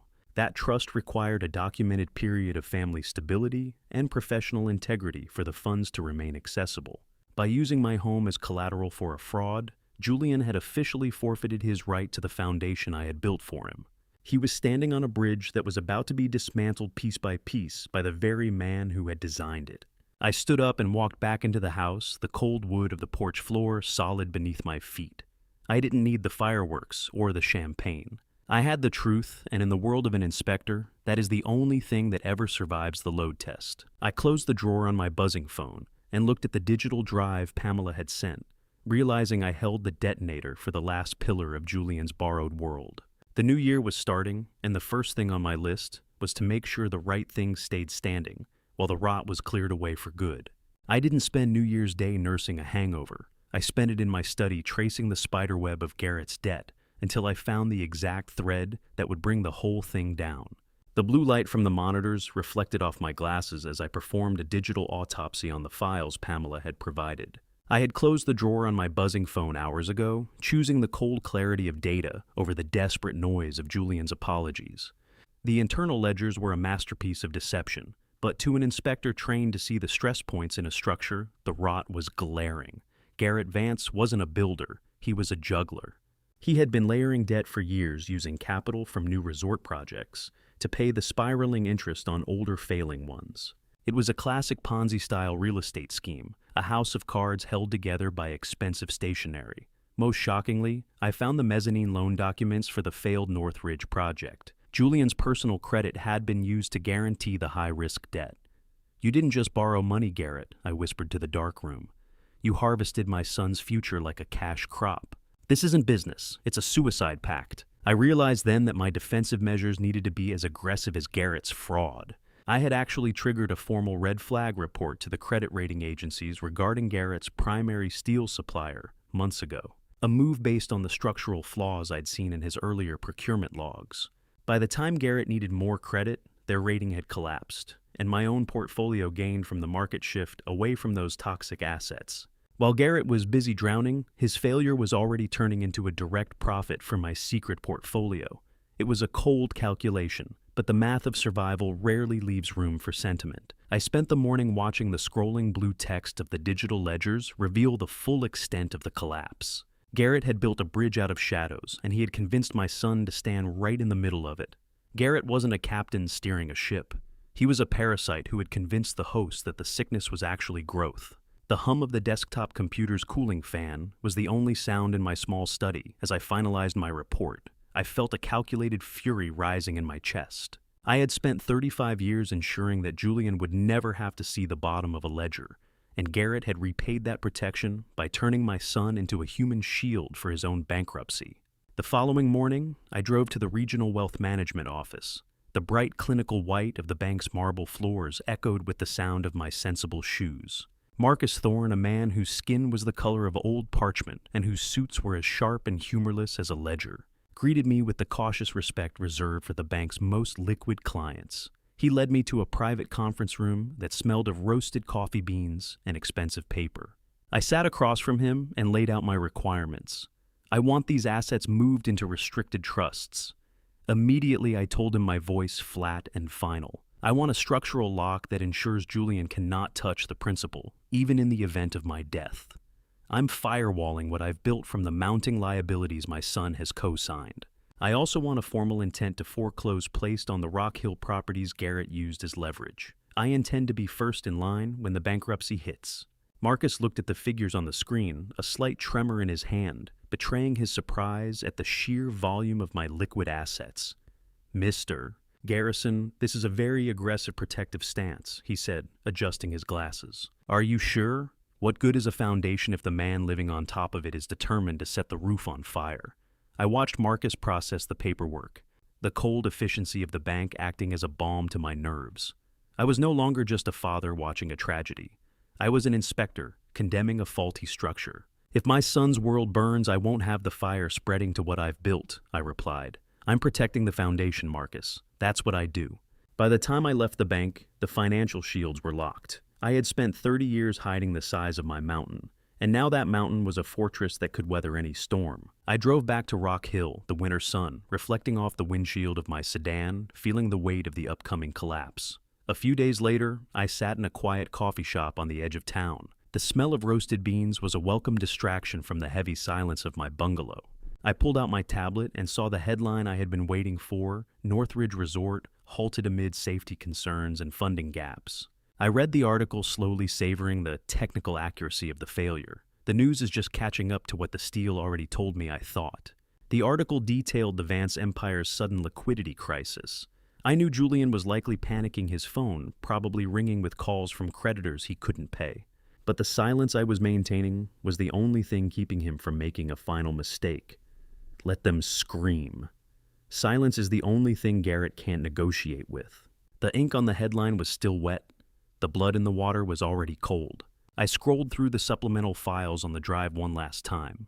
That was when I found a document I had missed. It was a hidden PDF titled Asset Protection. My breath hitched as I opened it. It was a secret life insurance policy Garrett had taken out on Julian. The payout was astronomical. The realization hit me like a physical blow. Julian wasn't a partner. He was a sacrificial lamb with a signature. Garrett had planned for the collapse from the beginning, ensuring that Julian was worth more to him broken than successful. I stared at the insurance policy, the cold numbers proving that Julian wasn't a partner, he was a sacrificial lamb with a signature.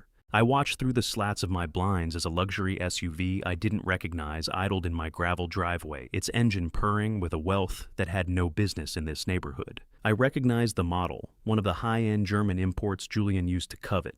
But the way it was parked skewed and hesitant suggested a driver who had lost their sense of direction. I had spent weeks in surgical isolation, fortifying my financial walls and dissecting the rot in Garrett Vance's ledgers, and I knew the first outside contact would likely be a desperate one. I stared at the insurance policy Garrett had taken out on my son, the cold numbers proving that Julian wasn't a partner. He was a sacrificial lamb with a signature. I slid the document into a drawer just as the engine cut out, leaving a heavy, unnatural silence in the yard. Vanessa stepped out of the car, and for a moment I didn't recognize the woman who had once treated my home like a transit station. She looked disheveled, stripped of the designer polish and the calculated sharp edges she wore at the birthday dinner. Her hair was windblown, her eyes were rimmed with red, and her posture radiated a crushing weight of shame. She stood on my porch for a long minute, her hand hovering over the doorbell, as if she were afraid the electricity might burn her. I opened the door before she could knock, maintaining the structural integrity of my boundary by remaining behind the threshold. "Thane, please," she whispered, her voice cracking. I didn't know where else to go. I looked at her then, at the modest brick of my bungalow. "This is a modest house, Vanessa." I said, my voice flat and steady.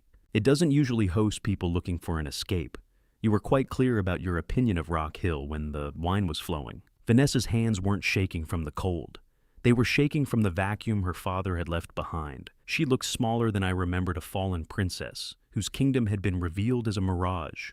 I saw the entry twist of her reality when she confessed a detail she had kept hidden. She revealed that Garrett had been intercepting my mail for months through a redirected P.O.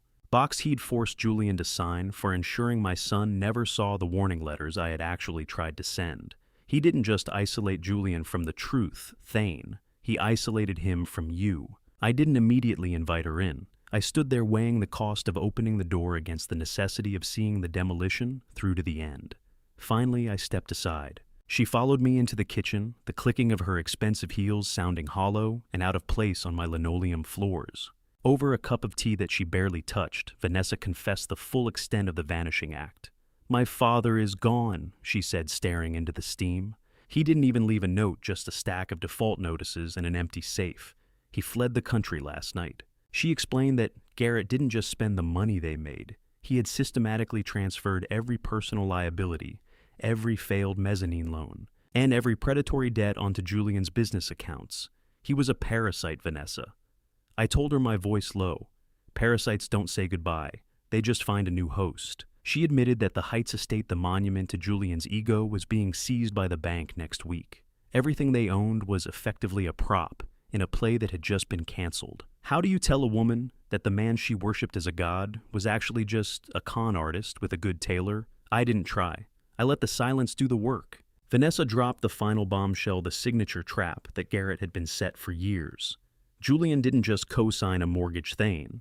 He was tricked into signing an unlimited personal guarantee for the Northridge project. My father told him it was just a performance bond, but it was a trap. The predatory lenders aren't just taking the house and the cars. They're coming for Julian's future earnings. They're even coming after my design firm because of the way the accounts were linked. She leaned across the table, her eyes wide with a desperate, frantic hope. "You have millions, Thane. Please, you can save him. You can pay them off, and we can pretend this never happened." I looked at her, feeling a cold, necessary logic settle in my marrow. Giving them money now would be like pouring water into a sieve. It makes a lot of noise, but nothing stays full. "I won't subsidize a collapse, Vanessa." I said the words as hard as granite. "I'll help you rebuild, but only after the dust settles. If I pay this debt, Garrett's creditors get rich and Julian learns nothing. He needs to see the bottom of the hole he helped dig." Vanessa looked toward the window, her voice barely a whisper, as she told me that Julian was waiting at the end of the block, terrified that the bridge back to his father had already been burned to the ground. She admitted that he was sitting in his car in a parking lot nearby, too ashamed to face me, and that she had come ahead to see if I would have him arrested or let him in. "He thinks you hate him," she said. "I don't hate him," I replied. "I'm just waiting for the man I raised to show up, instead of the shadow Garrett created." The air in the kitchen felt heavy with the weight of consequence. I could hear the rhythmic ticking of the clock, a sound that usually brought me peace, but now felt like a countdown. Vanessa stood up, her movements slow and weary. "I'll tell him to come," she said. "But Thane, he has nothing left." Good, I thought. That's the only way to ensure the new foundation is actually made of rock. I watched her walk back to her car. Her shoulders slumped, the luxury SUV looking like a lead weight as she pulled away. I stood at the door, the cold draft coming from the open front door chilling my bones, waiting for the sound of Julian's tires on the gravel. The reconstruction was about to begin, but first the last of the debris had to be cleared away. The crunch of gravel under Julian's tires sounded hesitant, almost like a man stepping onto a bridge he was certain would collapse under his weight. I stood on the porch of my bungalow, watching as the luxury sedan, now dusty and missing a hubcap, crept up the driveway. The silence that followed the engine cutting out was heavy thick with the stagnant air of a southern afternoon and the unspoken debris of the last few months. Vanessa had warned me he was close, but seeing him was different. Julian finally exited the car. He looked physically diminished. His shoulders slumped as if the expensive blazer he no longer wore had been the only thing keeping him upright. He didn't look at the house. He looked at his shoes. He stood there for a long time, the shadow of the person who had mocked my birthday cake. When he finally looked up, his eyes were red-rimmed and hollow. "I'm so sorry, Dad," he whispered, his voice cracking like dry timber. "I didn't just lose the money. I lost my way. I lost everything you tried to tell me." I didn't move from my spot behind the screen door. "Apologies are just paint, Julian." I said, my voice steady and devoid of the anger I'd spent months processing. "I'm interested in the steel underneath. I'm interested in whether there's anything left to build on." He walked toward the steps, and for the first time he noticed I wasn't wearing a suit. I was in my work clothes, heavy denim, and a faded thermal shirt. Have you ever noticed that a man's voice gets quieter the more he actually has to say? Julian's voice was barely a murmur as he reached the top step. He revealed the true depth of his fall then. He hadn't just lost the house, he had already signed over his remaining personal interest in his design firm to his creditors. He did it to shield Vanessa from the worst of the predatory guarantees Garrett had lured him into. He had arrived at my door with literally nothing but the clothes on his back and a car he couldn't afford the gas for. I didn't offer him a drink or a chair in the living room. I didn't give him the lecture he was clearly braced for. Instead, I walked to the shed and returned with a heavy iron rake. I handed it to him, the cold metal, a stark contrast to the touchscreen devices he had spent his life operating. "The backyard is a mess," I told him, pointing toward the acre of overgrown brush and deadfall behind the bungalow. "Start there. Don't just move the leaves, Julian. Find the roots." He looked at the rake, then at me, and for a second I saw the old flash of defiance in his eyes. Then it vanished, replaced by a grim, quiet acceptance. "Yes, sir," he said. For 3 hours, the only communication between us was the rhythmic scrape of metal against earth. I worked alongside him with a shovel, clearing the drainage ditch that had clogged during the spring rains. The sun beat down on us, the humidity clinging to our skin like a second layer of clothing. I watched him out of the corner of my eye. He was clumsy at first, wielding the rake like a golf club, but as the blisters began to form, his movements became more purposeful. He was existing in the physical reality of hard work, stripped of the buffer of his old status symbols. There was no assistant to delegate to, no software to hide the errors. There was only the dirt and the effort. The rake hit a stone, sending a brief spark flying into the air. It was a real moment, sharp and honest, and I saw Julian stop to stare at the spot where the metal had met the rock. He looked exhausted, his face smeared with sweat and dust, but the frantic shifting energy he'd carried for years was starting to settle. He was finally standing on ground that didn't belong to a bank. As the sun began to dip toward the horizon, casting long orange shadows across the newly cleared lot, Julian stopped. He sat on an old stump, his breath coming in heavy heaves. He looked at his hands, which were red and beginning to weep from the unaccustomed labor. I walked over and sat on the bench nearby, showing him my own palms. They were thick with yellowed calluses, the result of 40 years of inspections, maintenance, and refuse to let things rot. "You did this every day," Julian asked, his voice full of a new kind of wonder. "Even when you had the millions in the bank?" "Especially then," I replied. "Ownership is a responsibility, Julian, not a trophy. Real wealth is the ability to fix what you own rather than replacing it with something leased. Blisters are just the body's way of building a new foundation where the old skin wasn't tough enough to hold the weight." He nodded, actually listening now, finding a superior form of strength in the frugality he had once mocked as fear. He realized that my life wasn't a lack of vision, but a commitment to the structures that actually last. We moved toward the back corner of the fence line to clear the last of the briars. That was when Julian's rake caught on something metallic, buried deep in the soil. He knelt down, digging with his fingers, until he pulled up a small, rusted tin box. It was a time capsule we had planted 20 years ago, a childhood project I'd nearly forgotten. We sat in the dirt together as he pried the lid open. Inside were a few plastic soldiers, a coin from the year he was born, and a drawing he had made when he was 8 years old. It was a picture of a bridge, crude and colorful. I took it from him, feeling the familiar texture of the plastic laminate I had secretly applied to the paper before we buried it. I wanted to make sure it survived the damp, I told him. Julian held the drawing, his fingers tracing the edges my younger self had protected. I saw the first tear hit the dirt, a drop of water on a very dry foundation. He looked at the bridge he had drawn as a boy, then at the man who had ensured it didn't rot, and I knew the first rivet of our new life had been driven home. The physical labor was done for the day, but as I looked at the sunset reflecting in his eyes, I knew the intellectual accountability. The cold, hard math of his debt was the next bridge we had to cross together. I didn't offer Julian a chair. I offered him a yellow legal pad and a stack of his own credit card statements that I'd forced him to print out in the local library. The sun had long since set, leaving the backyard in a charcoal silhouette, and the transition to the kitchen table felt like moving from a primary stress test to a forensic structural audit. I watched Julian reach for the pad, his fingers still stained with the dark soil of the yard. His blistered palms made his grip clumsy, a physical manifestation of the friction he was finally feeling with reality. I led him to the kitchen table, now cleared of childhood memories and replaced with the cold evidence of adult failure. I sat across from him, the harsh fluorescent light overhead, casting deep, unforgiving shadows across the documents. Categorize it all, I said, my voice as flat as a field report. Every dinner, every club membership, every suit. Don't just look at the total, Julian. Write down the cost of that one bottle of champagne you bought to impress Garrett back in November. I watched him wince as he manually transcribed the figures. It felt like I was winning at the time, Dad. He whispered, the scratching of the ballpoint pen, the only other sound in the room. Winning is about what stays standing when the wind picks up, I replied.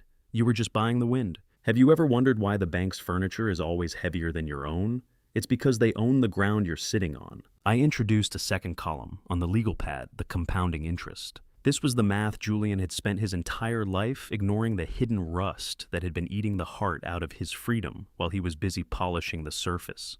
I showed him the bloodletting. I calculated the monthly interest on his mezzanine loans and his high-limit cards, then translated that figure into hours of his own labor. Every month you're cutting your own veins just to keep Garrett's smile bright, I told him. He stared at the bottom line, his eyes widening. I'm paying $4,000 a month just in interest.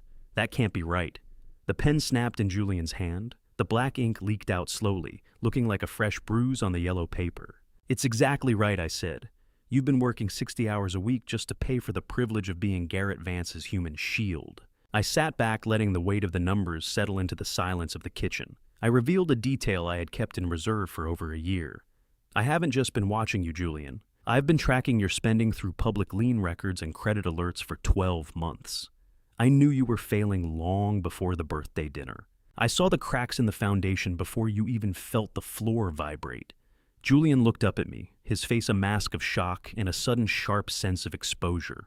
You knew, and you let me keep going. I am an inspector, Julian. I can tell you a bridge is going to fail, but I can't stop you from driving your truck onto it if you're determined to ignore the signs.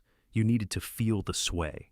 I watched him process the betrayal of my silence, but I could see the humiliating clarity of the math finally overriding his ego. He looked back at the statements, and for the first time he didn't look for a way to spin them. He just saw the debt. Debt is a silent rust. It doesn't make a sound while it's eating the heart out of your freedom. I forced him to perform a structural audit on his own life, comparing his debt-to-income ratio to a bridge's load capacity. You've been living at 110% capacity, I explained, tapping the paper. No bridge survives that, Julian. Not one. I made him take the pen and cross out every luxury until all that was left was the bare minimum for survival. One by one, the designer closed the memberships and the travel vanished under thick black lines. All the Vance influence was being stripped away, leaving only the raw, unadorned structure of a life he could actually afford. What do I do now? He asked, looking at the meager list. I have nothing left on this page. You have the truth I said. That's a lot more than you had when you walked into this house tonight. He looked down at the pad, his shoulders slumped, finally standing on solid if bare ground. We sat there for a long time as the kitchen clock ticked away the remains of his old identity. The audit was complete, the body of his ambition laid open on the yellow legal pad. Julian reached for the pad to clear the table, but as he flipped the page over, he stopped. He stared at the back of the cardboard backing. There, in my precise architectural handwriting, was a series of notes dated 3 years ago. It was a prediction, a detailed breakdown of his trajectory, listing the exact date the Heights estate would likely go into, default based on his known debt load. I had missed the actual date by only 4 days. Julian's breath hitched as he read the autopsy of his life, written before the body was even cold. "You saw this coming 3 years ago," he whispered, his voice trembling. "I did," I said, meeting his gaze with a stoic, understated power. "I knew the load wouldn't hold. I just had to wait for you to realize that I wasn't the one trying to pull you down." Julian looked at the pad, then at his soil-stained hands, and I saw the first sign of a real reconstruction beginning in his mind. He wasn't just intellectually crushed, he was morally awakening. The inspection was finally over, and the demolition of his ego was total. Now we just had to see what was worth salvaging from the wreckage. I watched Julian hand the keys of his leased Mercedes to the intake manager, the silver fob looking like a heavy shackle he was finally brave enough to unlock. The morning air was crisp, carrying the sterile scent of new car leather, and the faint hum of a dealership, awakening to a new day of selling dreams on credit. Julian stood by the service bay, his posture straighter than it had been in years, though his eyes were fixed on the polished asphalt. Sterling, a dealership manager, whose smile was as polished and predatory as the chrome on the showroom floor, looked at the returned lease with the practiced disappointment of a man about to charge a heavy fee. He performed a slow walk around of the vehicle, his iPad clicking, with every minor imperfection he cataloged. I stood back by my old sedan, watching the transaction with a quiet surgical focus. Sterling began to list the early termination fees, the over-mileage penalties, and the reconditioning costs, a tally that amounted to a small fortune. I forced Julian to listen to every word to confront the absolute loss of capital this performance had cost him. "It's just metal and leather, Julian," I said softly as the manager stepped away to process the paperwork. "It never loved you back." Julian nodded, a cathartic release washing over his features. "I feel lighter, Dad. For the first time in 3 years, I don't feel like I'm being chased by a monthly payment." The Mercedes engine didn't roar as it left. It whimpered. We left the glass palace of the dealership in my 2009 sedan, the engine turning over with a reliable, honest thrum. Our next stop was a used car lot on the edge of town, where the air smelled of grease and honest utility. I watched Julian walk among the rows of vehicles, no longer looking for something to project status, but for something structurally sound. He eventually settled on a high-mileage, reliable Japanese SUV. It was a utilitarian charcoal gray, much like my own car. He used the small amount of cash I had lent him against his future labor and my rental properties to finalize the purchase. Before we left the lot, I made him pop the hood. I took a drop of engine oil onto my fingertip, feeling the gritty texture and explaining how to check the fluids. "Why do we value the shine on the hood more than the strength of the axle?" I asked him. "Maintenance is the highest form of ownership, Julian. If you don't take care of the small things, the big things will eventually stop for you." He listened with an intensity I hadn't seen since he was a boy. He climbed into the driver's seat and closed the door. The heavy, satisfying thunk of the used SUV's door closing sounded more like freedom than the Mercedes ever had. "Vanessa actually likes the color," he told me through the window. "She said it looks like we're finally going somewhere real." He followed me back to the bungalow, his new-to-him vehicle keeping a steady pace in my rearview mirror. Julian reveals a detail of Garrett's desperation during the drive home, confessing during a brief stop for gas that Garrett had actually tried to convince him to accidentally total the Mercedes for the insurance money weeks ago. It was a crime Julian had refused to commit, the first sign that the Garrison steel was still somewhere inside him. By the time we reached my study, the sun was beginning to set, casting long orange shadows across the vintage bridge maps on my wall. It was time for the final revelation.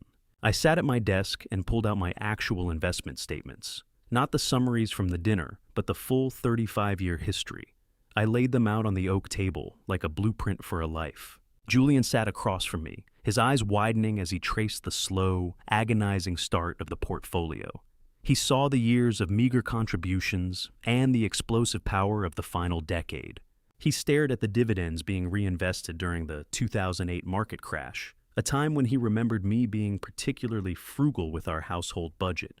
I wasn't being cheap, Julian. I was holding the line when everyone else was running for the exits. Thane's investment chart was a bridge that spanned 3 decades of storms, and every dividend was a rivet holding the whole thing together. "I called you a failure while you were building a mountain," Julian whispered, his voice thick with a profound respect. "I was standing in a hole and calling it a skyscraper. I leaned back, the leather of my chair creaking. This wasn't luck, I told him. This was discipline. It's the same discipline you're starting to build now. I reached into a lower drawer and pulled out one more document, a title deed I had recently acquired. You thought you were done with Garrett Vance, but the math isn't finished yet. I showed Julian the distressed debt I had bought on Garrett's properties. It actually included the title to the very office building Garrett used to snub me from his balcony. I'm now his landlord in absentia, I explained. The man who tried to take your home just lost his own to the man he ignored. Julian stared at the deed, the irony of the situation settling over him like a heavy coat. He didn't laugh, he just nodded, understanding finally that power isn't about the view from the balcony, but about who owns the ground beneath it. We sat in the quiet study for a long time, the silence no longer a barrier between us, but a shared foundation. The bridge was finally finished, its load test passed with flying colors. Julian stared at the 35-year growth chart, his finger hovering over the 2008 crash where I had doubled my holdings, and he finally asked the question that meant our reconstruction was complete. Dad, can we host a BBQ for the family here next week? I looked at my son, seeing the man I had raised finally standing on his own feet. We can, I said. I think it's time we showed them what a real foundation looks like. A bridge is only as good as the traffic it can carry without groaning, and for the first time in 3 years, I felt the structure of my family holding firm as they stepped onto my porch. The heat of a South Carolina July hung heavy over Rock Hill, but in the shade of my brick bungalow, the air felt clean. I had spent the morning preparing the backyard, not with the frantic performative energy of the heights, but with the quiet precision of a man setting his own table. I chose a bag of honest charcoal over a gas grill, wanting the smoke to mean something. I set the patio table with paper plates and colorful plastic cups, a stark defiance of the sterile catering that had once defined my son's life. Vanessa arrived first, her car, no longer a gleaming status symbol, but a reliable tool. She stepped into the kitchen and immediately began helping with the sides, her movements fluid and unburdened. She looked lighter than I had ever seen her, the designer edges of her personality softened by a new sense of purpose. She told me she had officially closed her high-end firm to focus on sustainable community design, a shift she admitted was inspired by my philosophy of maintenance. It's not as fancy as the Heights, Vanessa, I said, handing her a bowl of potato salad. She smiled, and for the first time the expression reached her eyes. It's better, Thane. I don't feel like I have to check the price tag on the air I'm breathing here. Paper plates don't shatter. Neither does a man who has nothing left to prove. I watched Julian pull into the driveway in the used SUV we had vetted together. He wasn't just driving it, he was owning it. He stepped out and reached into the back seat for Leo Garrison, aged 7, who possessed his grandmother's inquisitive eyes and a way of tilting his head that suggested he was already looking for the logic in the world around him. Julian looked at me over the roof of the car and gave a quick, sharp nod, the silent language of men who finally understand the blueprints. I took Leo by the hand and led him to the small vegetable patch in the corner of the lot. The soil was dark and rich, a living portfolio I had been tending for decades. "Grandpa, why don't we just buy the tomatoes at the store?" Leo asked, his fingers hovering over a ripening vine. "Because the store doesn't teach you how to survive a drought." "Leo," I told him, kneeling down so we were eye to eye, "this garden is like a bank. If you protect the soil, that's your principal. The fruit will be your dividends.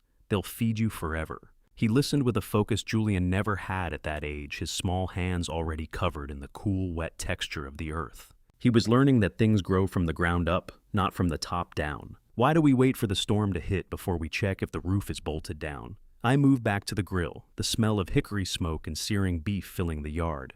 Julian was sitting on the bench watching Leo dig in the dirt, when a car I recognized idled at the curb. The man who pulled into the driveway wearing a suit too tight for the South Carolina heat and a smile that was purely for reconnaissance was the living embodiment of everything Julian used to be.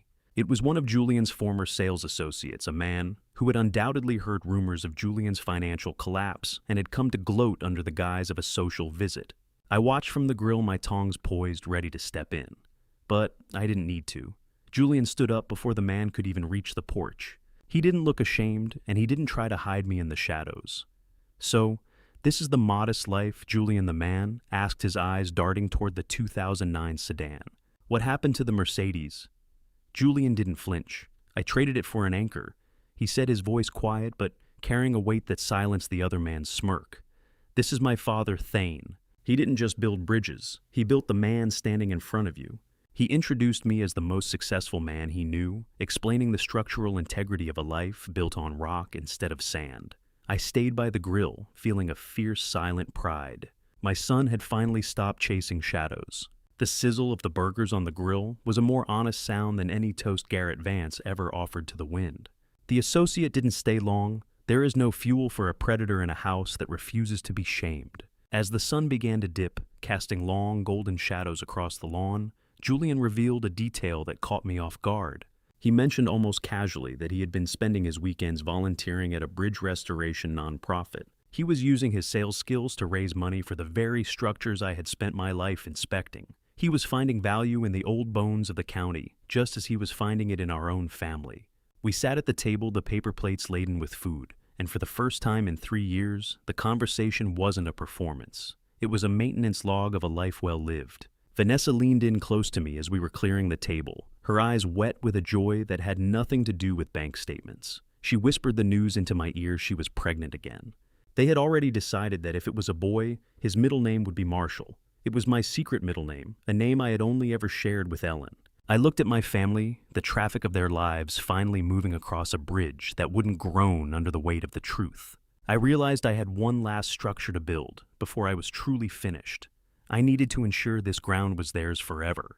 The granite was cold under my hand, a silent witness to the 15 years I'd spent building a fortress out of grief and index funds. The morning mist clung to the low ground of Oakwood Cemetery, wrapping the headstones in a soft gray shroud that felt more like a blanket than a veil. I stood before Ellen's grave, the dampness of the grass seeping through the soles of my shoes. But for the first time in a decade, the chill didn't reach my bones. Julian stood beside me, his head bowed, his hands clasped in front of him, with a quiet dignity that had nothing to do with tailored wool or social standing. I took a slow breath, the air tasting of damp earth and morning dew. I'm here to deliver the final inspection report. Ellen, I said, my voice steady and low. The structure is sound. The boy is finally standing on rock, not sand. Julian looked at the headstone, his eyes wet but clear. I'm sorry it took me a collapse to finally see you, Dad. And her.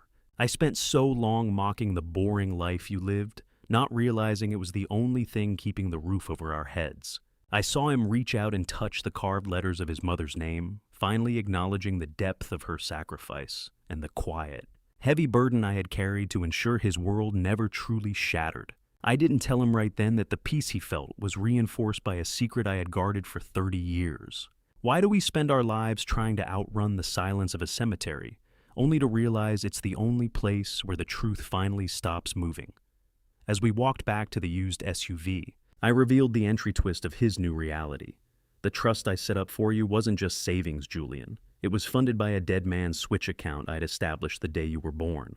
It was programmed to remain invisible, a ghost in the ledger, until the day you admitted the truth about the $82,000. It only became active once you found the courage to stop lying to yourself. He stopped at the car door, the realization hitting him with the weight of a falling beam. You had that ready the whole time, even when I was insulting you? Especially then, I replied. A bridge inspector doesn't abandon the site just because the owner is a fool. He just waits for the owner to realize the bridge is swaying. We drove back to the brick bungalow, in a comfortable silence, the orange light of the rising sun glinting off the cemetery gates in the rearview mirror.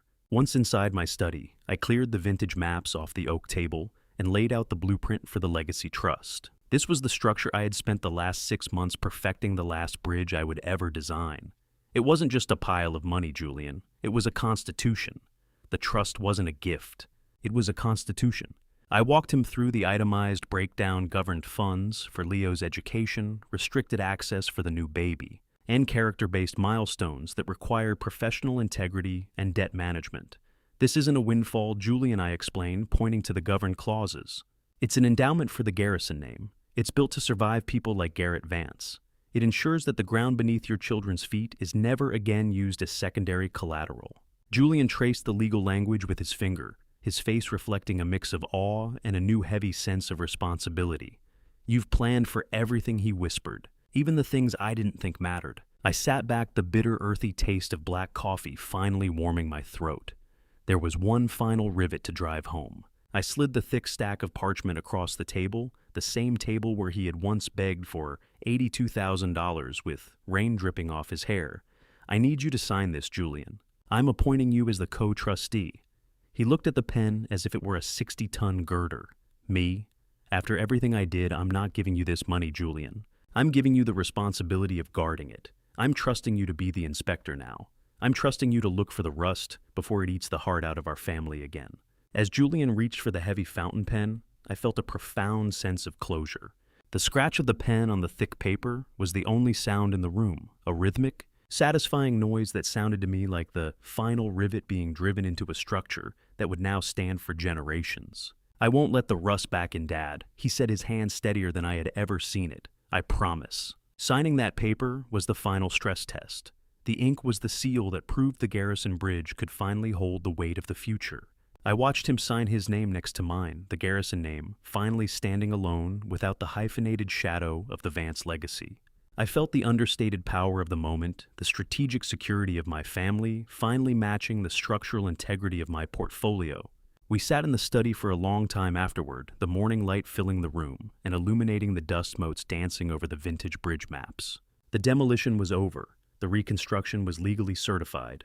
Julian handed me back the pen, his expression serene and rooted. I looked at the signature, then at the calendar on my desk.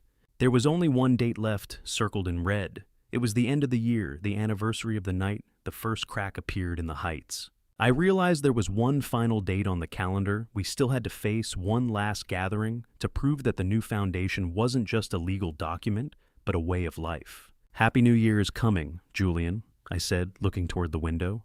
Let's make sure this time the cake is worth eating. He laughed, a real unburdened sound, and I knew that while my work as an inspector was finished, my life as a father was finally beginning. The calendar was down to its final page, but as I watched my son help his pregnant wife up the porch steps, I realized the most important structure I'd ever built was finally ready to face the new year. The evening was crisp, a sharp South Carolina winter that tasted of pine needles and the promise of frost. I stood by the door of the brick bungalow, the warm golden glow of the windows spilling out onto the driveway. Julian handed me a small box as he entered, and for a second I looked at his hand, not the steadiness of it which I'd already certified, but the name on the return address label he'd brought over for a package. He told me with a quiet sort of pride that he had officially filed the paperwork to drop the Vance hyphenate.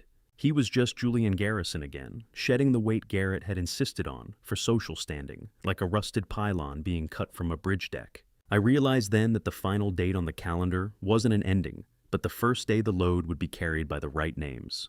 We gathered in the dining room for a dinner that cost less than the appetizers at the Heights, yet felt infinitely more substantial. The smell of homemade apple pie began to drift from the oven, filling the house with a sweetness that didn't feel manufactured. There were no grand toasts to yachts or visionary empires tonight. The conversation centered on Leo's school projects and the upcoming baby. Vanessa sat next to Julian, her presence grounding the room. They presented me with a gift, a simple wooden frame containing a photo of the three of us working in the garden, our hands covered in the honest dirt of the lot. "We didn't need a caterer, Dad," Julian said, reaching across the table to squeeze my hand. "We just needed to be here." Vanessa nodded, her eyes soft in the candlelight.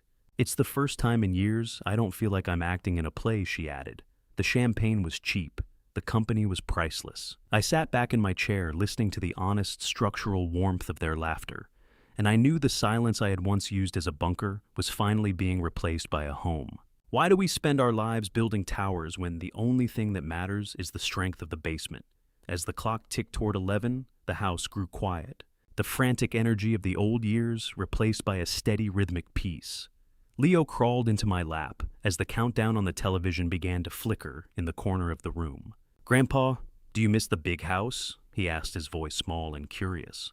"Do you miss the mansion Garrett used to have?" I took him to the living room window and pointed out at the dark, sturdy trees in the backyard, their branches silhouetted against the starlight. "Leo, a bird doesn't need a golden cage to fly. It just needs a branch that won't break," I told him. "A mansion is just a shell, but a home is an anchor." I explained to him that rich is having enough to be quiet, while poor is having so much you have to scream just to make sure you're still there. He tilted his head, processing the logic with that inquisitive gaze he had inherited from Ellen, and I knew the foundation I was laying for him would hold long after I was gone. After the family retired to the guest rooms, the house settled into the deep, comfortable silence of a structure that owes no one an explanation. I stepped out onto the porch, the cold bite of the winter air hitting my face and clearing the last of the evening's warmth from my lungs. I looked at my 2009 sedan, still parked in its usual spot, its charcoal paint muted in the moonlight. I realized that every mile on that odometer was a step toward this moment of peace. I reflected on the structural integrity of truth, how it can be buried under layers of debt and ego. But it never rots. It just waits for the weight to become too much for the lies to carry. I watched the first light of 2025 begin to peek over the horizon, a thin line of gray and violet.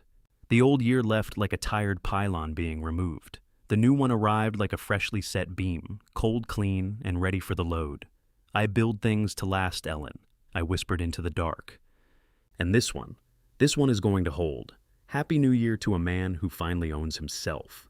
I walked to the mailbox at the end of the driveway, the gravel crunching under my feet, with a sound that was mine and mine alone. Inside, tucked behind a few late cards, was a small final note from Pamela. I brought it back to the porch light and felt the papery texture of the stationery. She told me she had finally divorced Garrett and was using her half of the remaining hidden assets to start a foundation for victims of financial fraud. She thanked me again for the wrecking ball. I breathed in the cold, sharp air of a year I didn't have to pay anyone for. And as I looked at the note from Pamela, I realized that while the Garrison Bridge was safe, I might have just found a reason to build one more. I turned back toward the house, the golden light of the windows welcoming me. My work as an inspector was truly finished. For the first time in my life, I didn't need to look for cracks.